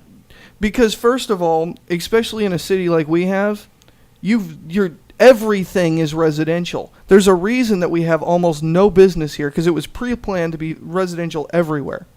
Okay, if you want to zone certain areas to be residential only, that's fine, but you can't zone the whole damn city As residential. as residential I like agree. we've done. Well, 'Cause here's if you drive down Del Prado, if you look off to the left-hand side and you got waterfront on the right-hand side, it would make more sense to have the commercial on the right-hand side and not have the commercial on the left-hand side because there's no waterfront businesses at all on the water. well, It drives me nuts. Here's the problem. The city actively is trying and has been for years to rezone property Oh, I understand that. from residential. 50 as it was years. It's not. from residential how it was originally set up. Okay, so we're having to change problems that were created in the past to account for business and growth and an economy. So as you change zoning, and I would think, I mean, you have to have zoning Mm-hmm. because you can't have your house. Like I You said, I'm can't. not totally against zoning. I just have issues with the way it's done. Sure, there's no. I mean, you have to give somebody who's buying a home the ability to feel comfortable enough to buy, to know that there's not going to be a 7-Eleven right next to them, between them and another house, in the middle of a or neighborhood. a So General Dollar too. So yeah, yeah. They're everywhere. I'm so How many sick of General those Dollars things. do we have? Like 50? We got them on every corner. I'm so And then they always say it's economic growth. Woo. back to yeah. So Go Okay, ahead. go ahead. So you have to have zoning, and because what we do is make these changes to property, it's not unusual for the land use to vary from the zoning, and it's why you have to really do your research or have Mhm. somebody who is your realtor or your agent who knows what they're talking about before you buy in an area, before you move to an area. So the zoning aspect's important. This area, I mean, there are better uses maybe for this area, but this kayak club gives us some opportunity to grow a little bit. Although it does not, the lease is $10 a year. We're not making any money from the lease, and of if course we did, not. We're donating the land. As and one if of we our did, viewers just said. and if we did, basically, yeah, except we're not donating the land, we still own the land. Well, yeah, which is So- part of the problem. Go ahead. Well, but it's also a safeguard against, giving away land. Even if you sold it, what are you going to get for this What's the waterfront benefit? property? Doesn't You matter. Wait. get, Let me ask you. What's the benefit of having this kayak club in the city? The benefit is that okay? First, they've been operating for 2 years, so it's not a business that is. It's a minimal risk for us as a What city. does this club do? I'm getting to Sorry. that. It's really hard to explain because the whole thing makes no sense. Go ahead. None of it's hard to explain. I'm sure the bill is like huge, right? None of it's hard to explain. In 3 to 5 I'm sorry, go ahead. in 3 to 5 years, they plan to build a world-class, whatever that means, training facility for Olympic-level kayakers, canoers, and this will be a training area for them. Southwest Florida and Cape Coral, this area has a long history of hosting national sporting events, things like this. Know it or not, the city of Cape Coral hosts one of the biggest softball events in the country for college kids. It's great. Mm-hmm. And they do so for seniors as well. Before you move on, Chris, I wanted to I'm say not moving on. I just want to add real quickly. After about 10 minutes on this conversation, we finally got to the point where we're talking about the fact that they use kayaks for Olympic sports. I mean, I'm just saying that for the longest time, I'm like, where are we getting to? I mean, the zoning and everything, but what's the benefit for having them in the city? And I think you're getting to it. I think you're getting to it, but yeah, I'm just saying. If you'll just chill for a second. All right. The benefit is that, and we this need is, a referee. Guys. This is the estimate from Lee County Sports Authority. Mm-hmm. Take it for what you want, but the benefit is $6.8 million in economic impact for the area. For That's the awesome. area being Lee County, All so right. Cape Coral and the county, and estimated 76 new jobs created countywide. Would that So- attract other areas outside the city to come? Maybe they might have events. Well, that's where you get or- the economic impact Right, from. right, Yeah. okay. Okay, I'm gonna jump in here. And now, No, hold on. I'm Go going to jump ahead. in here, okay? Because here's my problem. I have no problem with what they want to do. If they want to do it, that's fine. We got to respect the residents because they bought there for the lake, and the lake is 4 to 6 feet deep all the way around. That's it. That's it. So everything you do on that lake creates a wake, and it's going to topple people in kayaks. So guess what? There's not going to be any more skiing. There's not going to be any more pulling Can I ask you people. a question? I don't care You're- what you you say. know- It's a simple physics equation. Has Okay, there- hold on. I'm not done. Now, on top of that, the whole idea here is the fact that it's public-private partnership, which is crap. That is called fascism. Sell them the property, get the public out of the deal, tax them on their profits because I know they're supposed to be a 501c3, but they don't have it yet. Okay, so they're still running, and you can't tell me they're not going to make money if they're training Olympic athletes, which I've heard this before with the whole swim center thing. Okay, so different scenario. Anyway, anyway, what I'm saying Completely. is sell them the property, let the free market work, get government out of it, and you know what? Eventually, even if this actually works under free market conditions, then it'll be good for the city. But if it only works because the city holds their hand and basically gives them the land and lets them do everything and uses this company, it puts them on a pedestal above every other company by giving them free stuff, that's I got one question. fascism. I got one question. You know, Did they test this 4 to 6 foot pond for any chemical imbalances? Anyway, we've got a caller on the line. Kara, Safety I hazards. think it's Lisa, so this will be Toxic interesting. water. Yes, you have Lisa on the line. Okay, go ahead and bring her in here, Lisa. What you got? Where's our revenue? Where's our revenue? $6.8 million. $6.8 million $6.8 in million there, economic Lisa. impact to the county. That's How a is lot that? of money. How are you equating that? Where's that coming from? Yeah, where are those numbers coming from? That is the Lee County Sports Authority estimate of revenue. So Okay, but there you go. what is supposed to be from this bringing that in? location. Anybody From the can. kayak club. Where's our revenue? Let's take from a the churn kayak and club? let's make sure. Let's see Our what Lisa has to say revenue first. is what would you suppose we do with that property? It's a property that otherwise would be unused right now. Would you rather have Sell it 6.8? or lease it. Would you rather have Sell it. $6.8 million in economic impact and 76 new jobs, or would you rather have it sit vacant because some homeowners don't like He's the got a idea point. that something's going to That's be what running up and down a happens lake with that or they don't without the own? government. I kind of agree with Chris. I mean, what was your point, Lisa? That would happen with or without. Those jobs would still become No, available. they All wouldn't. those There people wouldn't would be a still- job. Absolutely, they would still. From How would they what? not There be wouldn't be a job if business they- there. Yeah, there wouldn't be a This business. business Told them wouldn't be no, there. So they could do it. Why wouldn't there be a business there? Because this business wouldn't locate So, here. okay, let me say it quickly. If this business wasn't there, it'd be sitting vacant, like Chris would say, for I don't know how many months or even years. And we need to bring in some revenue. So if we're going to Very simple. You got to rezone it commercial anyway for this, right? Right? It's you're doing That's not commercial. commercial, but- You got to rezone. So rezone it commercial, sell it at fair market value, dump it off on somebody who's actually going to do something. If these guys want to buy it for fair market value, more power to them. Have at it. Do your thing. The city's That's off the cost that of doing land. business. They're going to improve. That's the cost of doing business. They're going to improve property that they don't own, and we're going to get And if they $6.8 million in economic impact for the And if county. they fail, it becomes the taxpayers' money. If they fail, we still own the land. So That's true. But what's that's the our problem? debt now. We've acquired that debt. What debt? We If they In the have meeting, it. We have it whatever already. debt they're acquiring. What debt? We We're have. building No. those There is no ramps. debt. It's all bought and paid for. We have the no, property. No. Here's the deal. I know exactly what she's talking about here. Basically, basically, in the meeting, as we heard, word for I word. watched the entire meeting. Okay. I watched If something peaks, happens, small peaks. because they got to put in all these ramps and everything, if something happens and the city backs out at this point, now the city has to repay Goodwill and all these other places that have donated to get the ramps Right, in there. correct. Okay, that's crap. Why? Yeah. Because, again, the city is not supposed to be helping businesses We're not other helping. than cutting taxes. You are. We're not. You are totally wrong about what you think you watched in this meeting. How?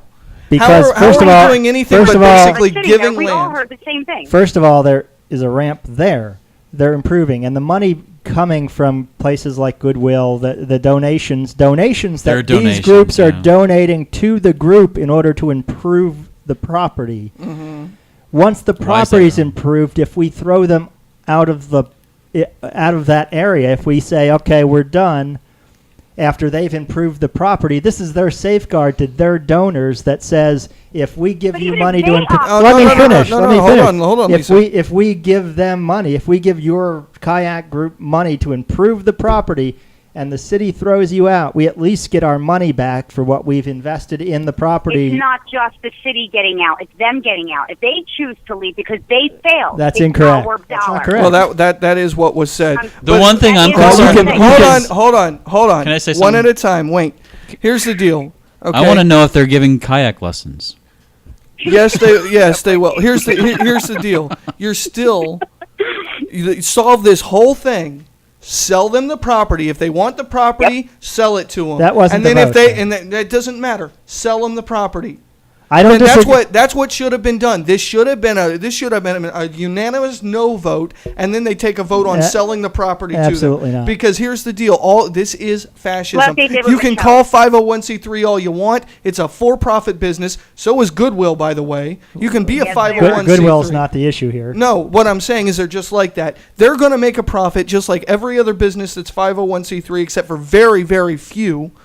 And Okay? those of you watching, you And- might actually see the vein popping out of Matt's head. Yes, I get very mad because what this is basic disinformation. Saying something is one thing, and when it's actually another. But we can have a civil conversation and give everyone But a you chance to gotta- speak, and you've then gotta actually have, the not. facts have to be I right. understand what you're saying, but at the same time, we can give everyone a chance to speak. We've got 4 microphones right now. We've got Lisa on the phone, we've got Chris, that's me, right. and yourself. So if we start talking over each other, we're obviously not getting anywhere with this issue. Okay, Lisa, do you have any other points before we let you go, doll? No, I'll call you guys later. Okay, have fun. Now let me. I think you scared her away. Let me be totally clear. If they would have sold the property, I have no problem with that. That's fine. Ultimately, we don't want to be in the land business, but we owned the property. We had an opportunity that we took advantage of, and I'm fine with it. As far as the people that live around here, as far as the arguments that were made that night, very few of which, actually none of which had anything to do with owning the land, the arguments made by the people who came up to speak were basically a not in my backyard argument. They don't want kayaks in their backyard because it impedes their. That they irritates think, the hell out of me They when they think do it that, yeah. impedes their motorboating skill. Well, let's be real clear. They don't own the lake. And this that's lake fine. is not theirs. And that's this what is the that's city's not lake. what It was I'm a dump saying. before. No, that. we got your point, Matt. But what he's trying to say is that we're switching it to the fact of the matter is that the neighborhood says we don't want that in our backyard. That's not a good. That's not a good argument not to have the kayak club there to begin with. That's fine. That's not the argument to begin with here. The argument is not whether the kayak should be allowed there or not. I don't care. The argument is that we don't need to take the same approach that Mussolini took and invest in companies. See, a lot of viewers who might be listening might not know who Mussolini is, or Really? Really? or No. Now I want to know if you know who Mussolini is, because now I'm scared. he was a dictator. Am I right? Okay, in what Yeah. country? Was it in? Careful here. Oh, now he's putting me on the spot. Yep, I'm putting you on the spot because you put me on the spot. Go ahead. I did not put you on the spot. When did I put you on the spot? He was a dictator of Italy and an ally of Hitler. Yeah, Okay. yeah. All right. And basically, But my point now, why we're going into history now. yes, so we need to history stay on is the root topic. of Chris was everything. right. See, the thing is, you just got to let him explain his point of view. And I don't think I even know what his point of view is yet because I haven't heard it all the way through. Every time you try to make a point, you're going at him. So I want to hear what he has to say. The fact of the matter is, you were saying, Chris, that the neighbors don't want it in their neighborhood because they don't want to see it. Am I right? Well, I think I've beaten up the issue enough, and I think we all have. So the point of not in my backyard, though, is that that's pretty standard for Cape Coral, and it's part of the problem that we have to deal with. We do have to have a council that's willing to stand up and do what's right. You know, if we'd have listened to not in my backyard, Tarpon Point wouldn't be here, neither would Cape Harbor, because those projects were going to ruin the city. They were going to create noise, create problems, and none of the neighbors wanted them. And now everybody goes to both of them, even the people who live next door, because it's a great move for the city and economic development. So we have to have the courage to stand up and say, I understand it's your backyard, but it's right for the city and it's the right project. And whether it applies to this or not, you can be your own judge. It passed, and I support that the club will be there. Could we have sold the land? Absolutely, and I'd have been fine with that. too. So I just want to go on record. You're fine with the city using. It's a public-private partnership, and so plenty of that goes on all over the world. Plenty of that goes on. So you're absolutely fine with the base elements of fascism taking root in Cape Coral. You use your terminology. I wouldn't say that and didn't say that. So I'll say that all day long. We'll have to disagree because, there. like we were going, it goes back into history. So, okay, now Italy. Yeah. Now I know. Well, now, yeah, you should. You really should know that. You really should know. You want a history lesson, real quick? No, not because really. because Mussolini is actually the reason that Hitler lost World War II. Oh, wait. Blame the Italian guy. No, yes, I will. Because what happened? I pay more attention to ancient history. That's my thing. Yeah, but well, let me explain it. Basically what Tongue-tied? happened. Yeah, tongue-tied. All right. What happened was his fiscal policies. He was so focused on that because I it was remember such some a of that, crap storm for him that he was not very militarily wise. Right. That he decided to try to impress Hitler. I remember this. Now. There was movies made about it. I remember. And now. Hitler Okay. had to bail him out, and Right. therefore push back his invasion of Russia, which is why I he do had to remember invade that now. Russia. But I can't remember every name out of every historian or Mussolini- every point, every serious diplomatic person or a. You're not helping your cause I mean, here. come So on. let's move on. Seriously. All right, No. I got Wait, let another me stop for a topic. minute. Whoa. Let me say something real quick. One thing that bugs the hell out of me when you get involved in politics, and if you're even a leader in an organization, and everyone expects you to know every issue, every representative, every name in the state of politics, in history, every book, every frickin' topic or issue, and you can't possibly remember every damn frickin' thing there is out Good there. catch. Here's But the let me deal. say this. You know, you got a head that is all full of this knowledge that you keep saying that I know this, I know that, I know this, but there are some things that you do not overdriving know, the or mic. does Chris know? That's a point. Say your piece, but quit overdriving the All right. mic. Okay. And all I'm I'll get closer and closer to it. all I'm saying is do your research on Mussolini. All Okay. right, move Now on. go ahead to your next topic because I think we fried his brain for the night or for the day. So go ahead. All right. I haven't smoked yet. That was good.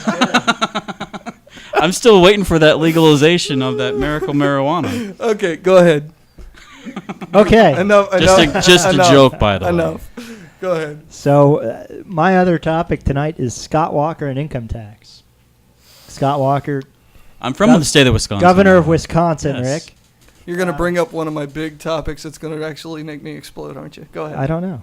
Well, Income tax, really? he is Scott Walker's. You know how high income taxes are in Wisconsin? Go ahead. Sorry. Go Scott Walker's considering an attempt to end personal income tax in the state of Wisconsin. Yep. And I completely. Yes. We agree. See. Go ahead. We all agree. Yes. He cites states without state income tax are in better economic shape, better equipped to compete for jobs. He states, first of all, his goal has been to lower overall tax burden each year that he has been in office. He states that the states that naturally compete against each other, or states should naturally compete against each other, and that it's why his argument is basically the states without an income tax are better able to compete do a better job than states with an income tax in lowering business, creating an economy where people have jobs, Less taxes, the better. And having growth and having a functioning state. So, first of all, I don't think there's anyone sitting here that would disagree with Scott Walker and wanting to get rid of personal income tax. No, absolutely And not. so when people say that you're from Wisconsin, you're a fool. Obviously, this guy knows what he's doing. He must have been He eats born. a lot of he cheese. must have been born somewhere He loves else. this cheese. Just you have to a fascination with cheese, by the way. Go just ahead. to just to go through a few quick numbers. I'm not sure where this is going, guys. States that don't have a personal income tax: Florida, Wyoming, South Dakota, and the rest are percentages of revenue for a state from income tax that are low. Tennessee 1.7%, New Hampshire 3.6%, North Dakota 11%, Alaska has no income tax. States with some of the highest percentage of revenue from income tax: New York 53%, Illinois 37%, California 43%, I read it. Go ahead. and Oregon 68%. So I think a couple of things. Obviously, it shows that states without income tax are better able to lure people in business and succeed. These are generally Republican-controlled states, which also, in my opinion, personal opinion, is why our next candidate for president as a Republican should be a governor, because they actually have run something. I agree. I'm not a big fan of someone from D.C. being the candidate. Community organizer. Even worse. And the other thing to take away from this, and I think the most important thing, is that where there's two tied into one thing here, where there's less federal regulation in general makes America a better country. The other part, when states compete against each other, everybody wins. We Right. saw that with welfare reform. We've seen that with any program where states can compete against each other. You have 50 incubators of ideas instead of, or if you're Obama, 57. You're making some excellent points, Chris, but one thing I want to mention that Jim Roach had put up on the screen is that he says, where does the money come from then? Very Well, simple. that's That's really it. not No, that relevant. that is relevant, and it's very simple to answer. No, it is very simple Yeah. to answer. Okay, first of all, if you take the idea from not the state constitution, there's 50 of those. Take the idea just from the U.S. Constitution. All right, the individual is not a source of income. The source is actually a defined term within the U.S. Constitution. Okay, we're not. You and I are not supposed to be sources of income for the United States. Democrats And don't the see it state- that way. And the state is not supposed to be swimming in money, whether it be the state as in the United States or the individual state. You're not supposed to be swimming in money because you don't have a lot to cover. The problem is that the local, federal, and state governments decide to overreach so far that all of a sudden now they need these vast coffers overflowing with money just to do what they say they're going to do. The simple answer is here, take the constitutional approach, use tariffs, use offshore businesses, businesses that do work within the United States that are not owned by an American citizen, or read the Constitution. It's very I couldn't have explained it better to myself. Very clearly making defined. a very good argument. Okay, and you'll have a very limited source of money, but more than enough to do what you're constitutionally supposed to do. The very simple answer is quit doing stuff that you're not supposed to do, and you won't need that money to begin with. You have to focus on the free market. The free market is what basically builds our government. I mean, if you look, or not even our government, but our flourish and our revenue. I mean, the thing is that we need to quit looking at revenue, and they don't even use the word tax anymore. Right. It's all revenue. That's and right. That drives me absolutely crazy because they want to try and find other ways where dummies who vote for them figure out, oh, they didn't say tax, they said revenue. But the fact of the matter is that there's always, they keep saying that, the source of income for government and the source of income for everything comes from the taxpayer. You know what? Why can't you focus on the free market? The free market has a lot to offer. And it flourishes all the time. Well, look, the only revenue the government has is from the taxpayer, with the exception of tariffs. Well, yeah, I mean, but I'm just saying that. But here's the thing: increasing taxes or a higher tax burden has a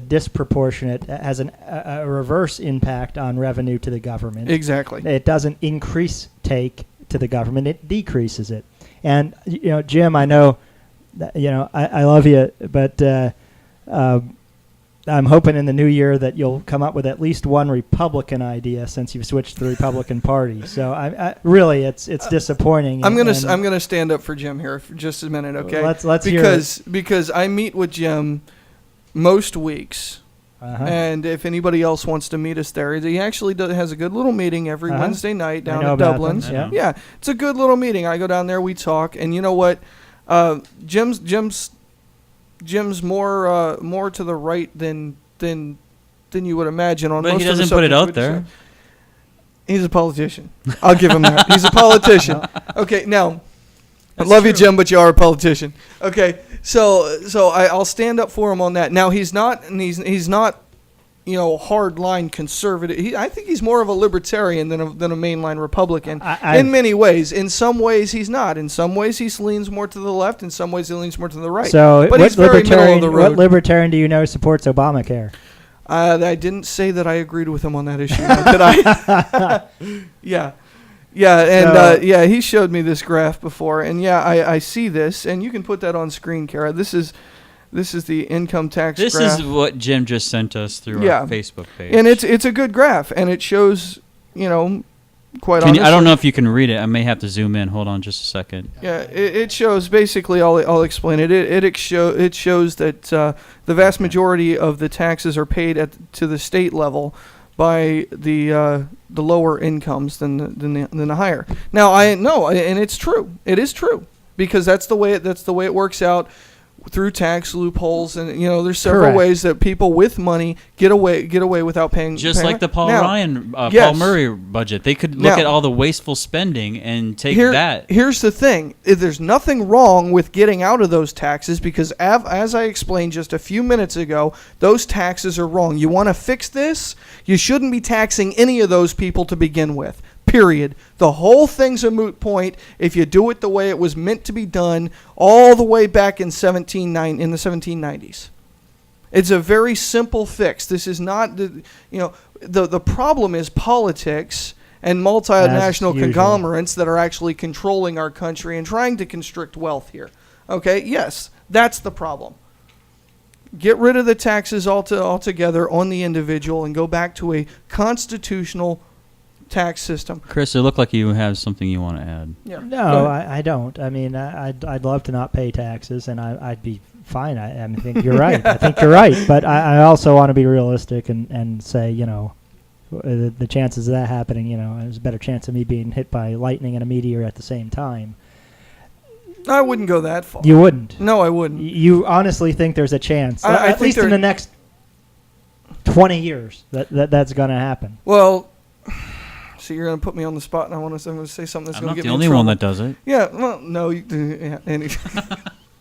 Okay, So basically, what I'm saying is there needs to be reform from the ground up, Absolutely. and that is coming in the form of this system that we've got today is absolutely broken. No doubt. Broken No at doubt. every single level. No doubt about it. And it's a matter of time, and I do believe it's going to be within the next 20 years, that this particular system that we've got will run out of time that it can run on broken parts, and it will start to fall apart. And at that time, the people like me, the people like you to some degree, just kidding with you, that stand on principle, can stand up and say, listen, will you listen to us now? Will you actually do what's been proven throughout history to work? We have a question. Hey, we have a fix question things. from the So chat go- line for Chris. Hey, and you know, Chris, I hope the question you're right. for you I hope is you're on right. the chat line is what is reality, Chris? What do you perceive you create? No, mean, that's nice. That's nice. Nice talk, but the reality for government is how you can change votes or who votes, and until you do that, you're going to have this system to deal with. So it's not a matter of whatever reality is in your mind becomes reality. That's nice and it's good motivational stuff, but it doesn't work when you're trying to idealistic. change. Yeah, it doesn't Yeah. work when you're trying to change how votes are made in D.C. You have to change the players, and that doesn't happen just overnight. Well, I'll put it out there this way. I agree it doesn't happen overnight, but it does happen. It does happen. It does Yeah, happen. sure. And the only way to Very rarely.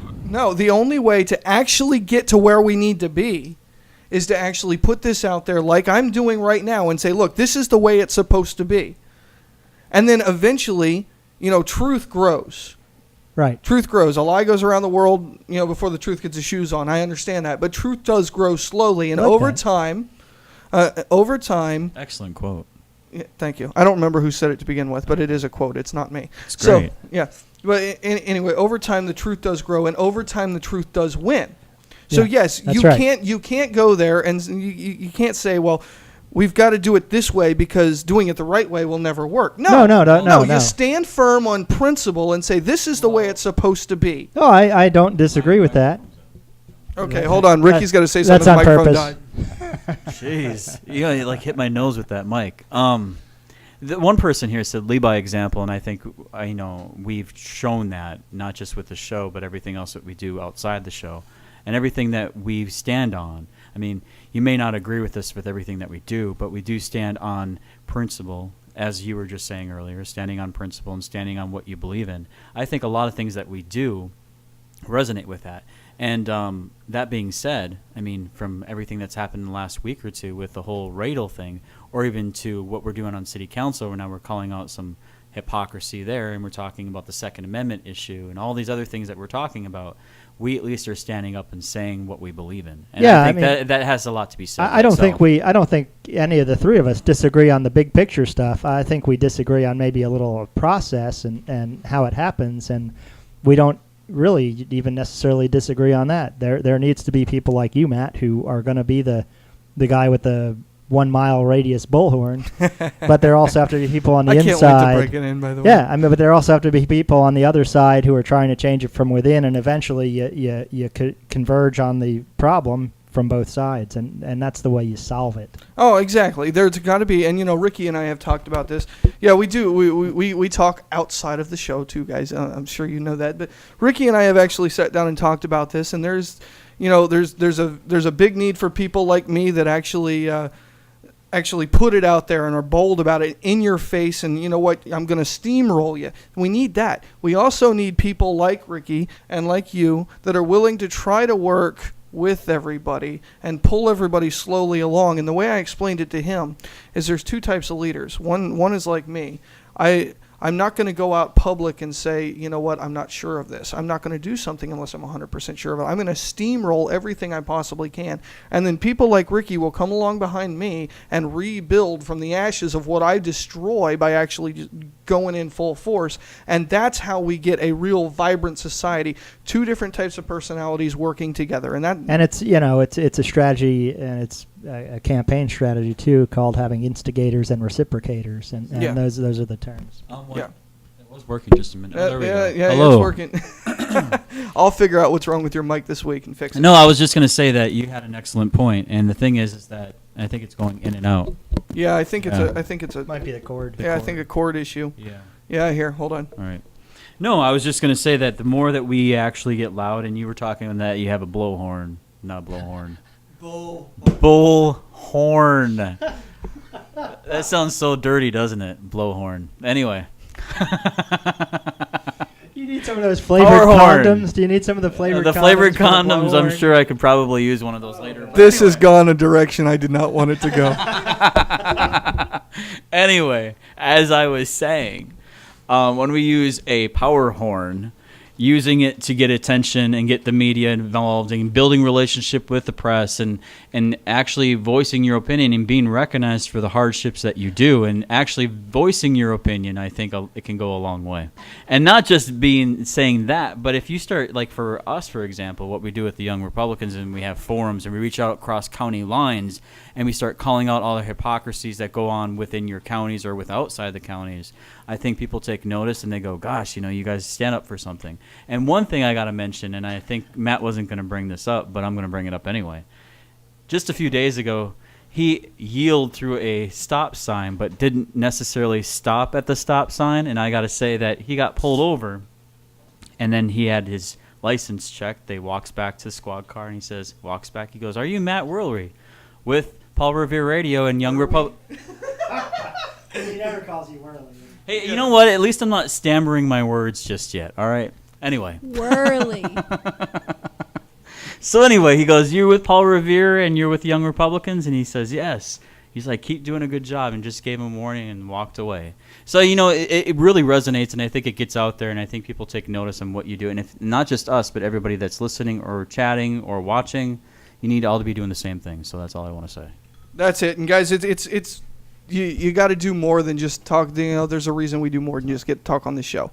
There's a reason we do more than just Actions talk at the speak Young louder than Republicans or words. with this group or that group. And you were making a lot of noise tonight. Wow. Okay, so I'm not sure what's wrong with Ricky this week, guys. The last time I was in here, I could say that he's sick, cut him some slack. This week, I don't know what to say. So, I would vote for the medical marijuana issue just to medicate him right now. Okay, so wow. Okay, no, that's fine. We don't need to. So Ricky's being fun today. That's for sure. Keep it up.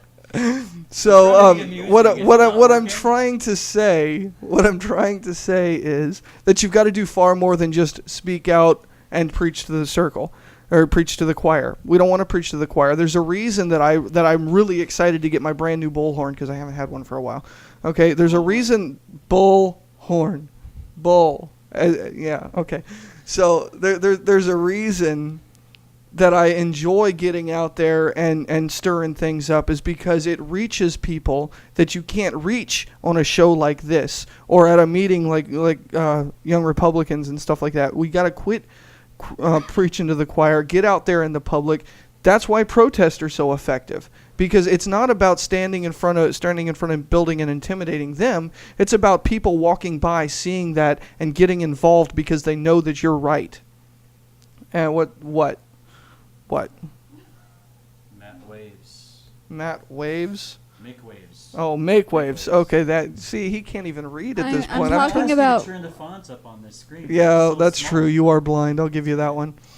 So yeah, absolutely. Make waves. Get out there. Stir things up. Stir the pot, guys.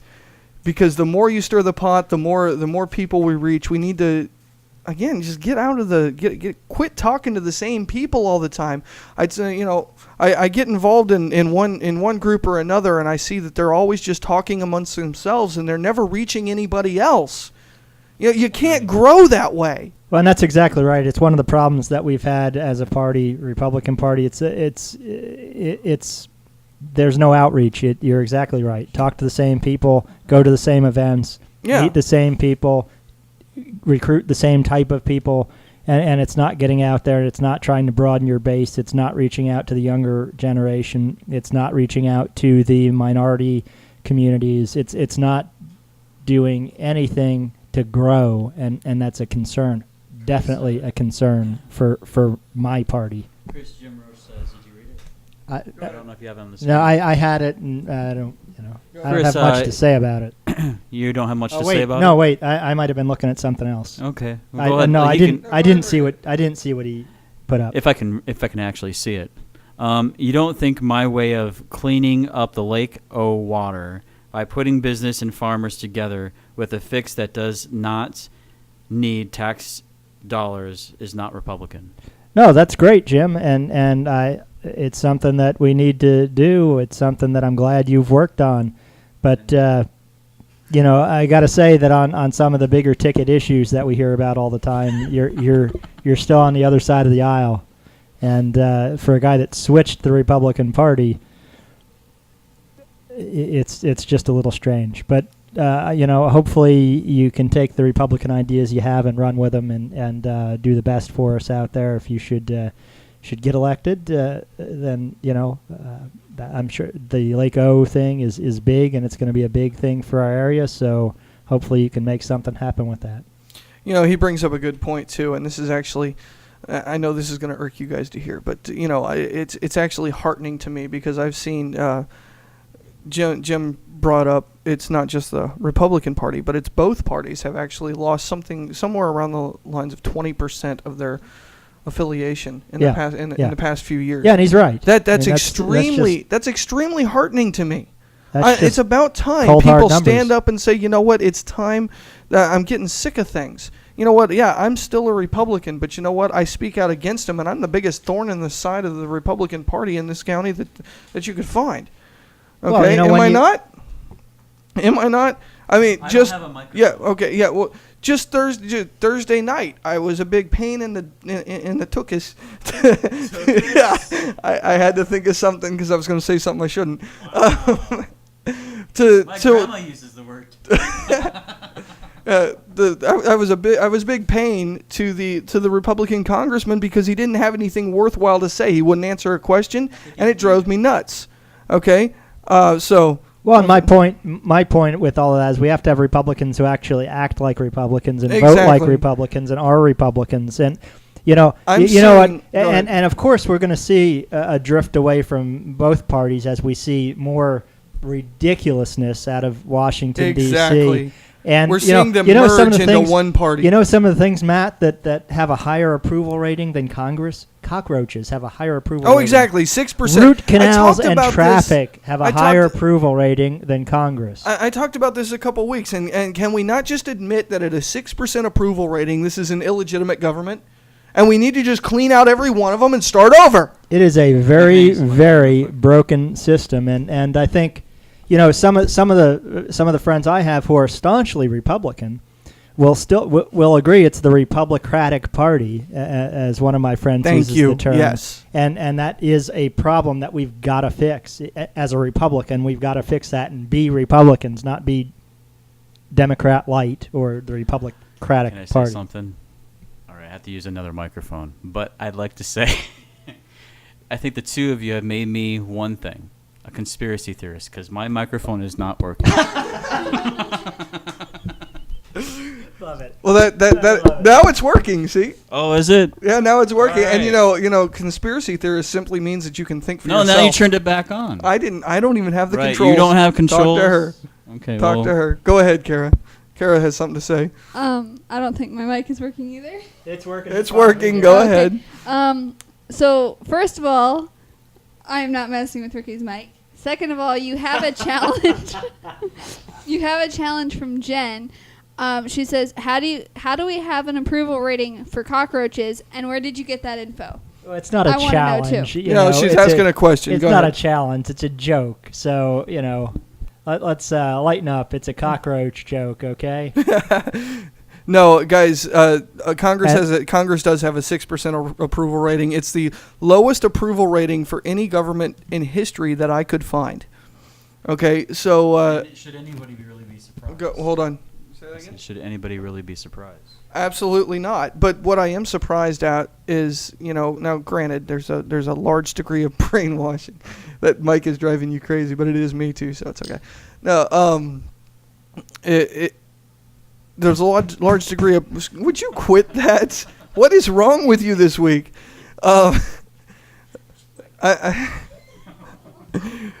There's a large degree of brainwashing in North Korea, and I understand that, but I find it to be a problem when our Congress here in America has a much, much lower approval rating than Kim Jong-un, who is killing off all his advisors faster than he can kill cockroaches, as you would say. Even his aunt still supports him, and he just killed her husband. Exactly. What Well, the heck? I guess she kind of has to. Well, but that's true. But what the Oh, it's working now. Jim had just invited you, Chris, to lunch. I saw that, and so maybe you can pan out your differences and you can figure things and out. I accept because I'd like to see some competition in certain races in the county and in the state house. So I accept, Jim.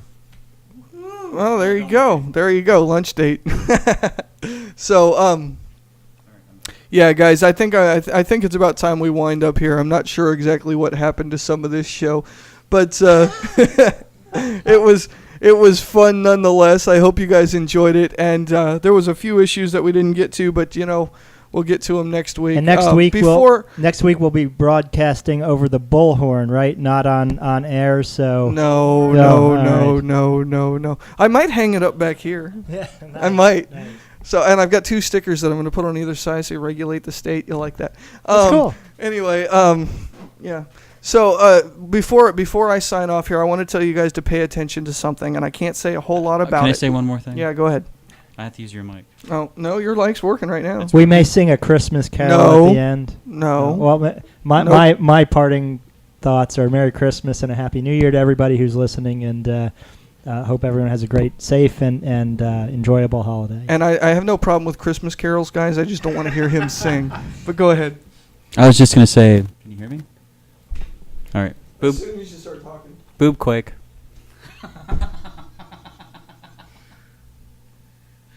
No, if you don't know what's going on, you'll understand if you watch previous shows. But, I mean, all the mess-ups today obviously explain it. So, all right, yeah. Thanks. So, anyway, it's all good. We'll forgive you this time, Ricky. Maybe next time we'll drug you or something.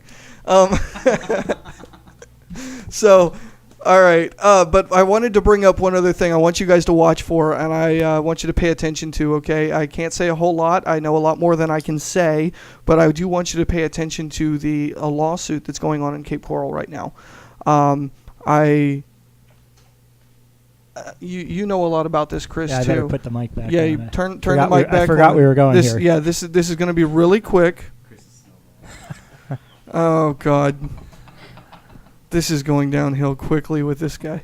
So good Lord. Yeah. So anyway, there's a lawsuit going on because there's some questionable things that have happened in the Cape Coral election, the mayor's election. This past year, there is a lawsuit going on. I've looked at the paperwork. I fully support the lawsuit, and I'm actually kind of helping them in a kind of, consulting sort of way. So, well, look, I'm not named on the lawsuit. I mean, the lawsuit is what it is, and it's John Sullivan's right to challenge the results of the election, and let's see where it goes. But I know where it's going so far is that. The city of Cape Coral is racking up a pretty big bill in legal fees over this, and unfortunate that we're paying for it as taxpayers. But I hope we get some resolution, and above all, we need to make sure that when we have elections, they're fair elections, and that they're not shaded or biased in any way. So let's see where the lawsuit goes, and I'll put this hope out we get there some real quick. resolution. I'll put this on a closing note before I say Merry Christmas and have a happy holiday. Wait. Happy holidays are over. It's just Christmas. Right? I said happy holiday. You said holidays. Festus. No, stop. Stop while you're ahead. Okay. His hand in my face. Yes, I did. What I'll say is I do find it just on the surface, and one thing that I can absolutely say, I do find it very funny that while Sullivan is suing for the right to spend $1,600 of his own money for a simple recount, okay? Can I mention the defense is spending a lot of money, About somewhere in the neighborhood yeah. of $30,000 Certainly- so far. Certainly more than 10 times. Yes. That amount. Yeah, somewhere in the neighborhood. Trying to stop the recount. They're spending this much money, and they've got 3 law firms and a total of 7 attorneys fighting this. You don't go to that expense unless you've got something to hide, and that's all I'm going to say.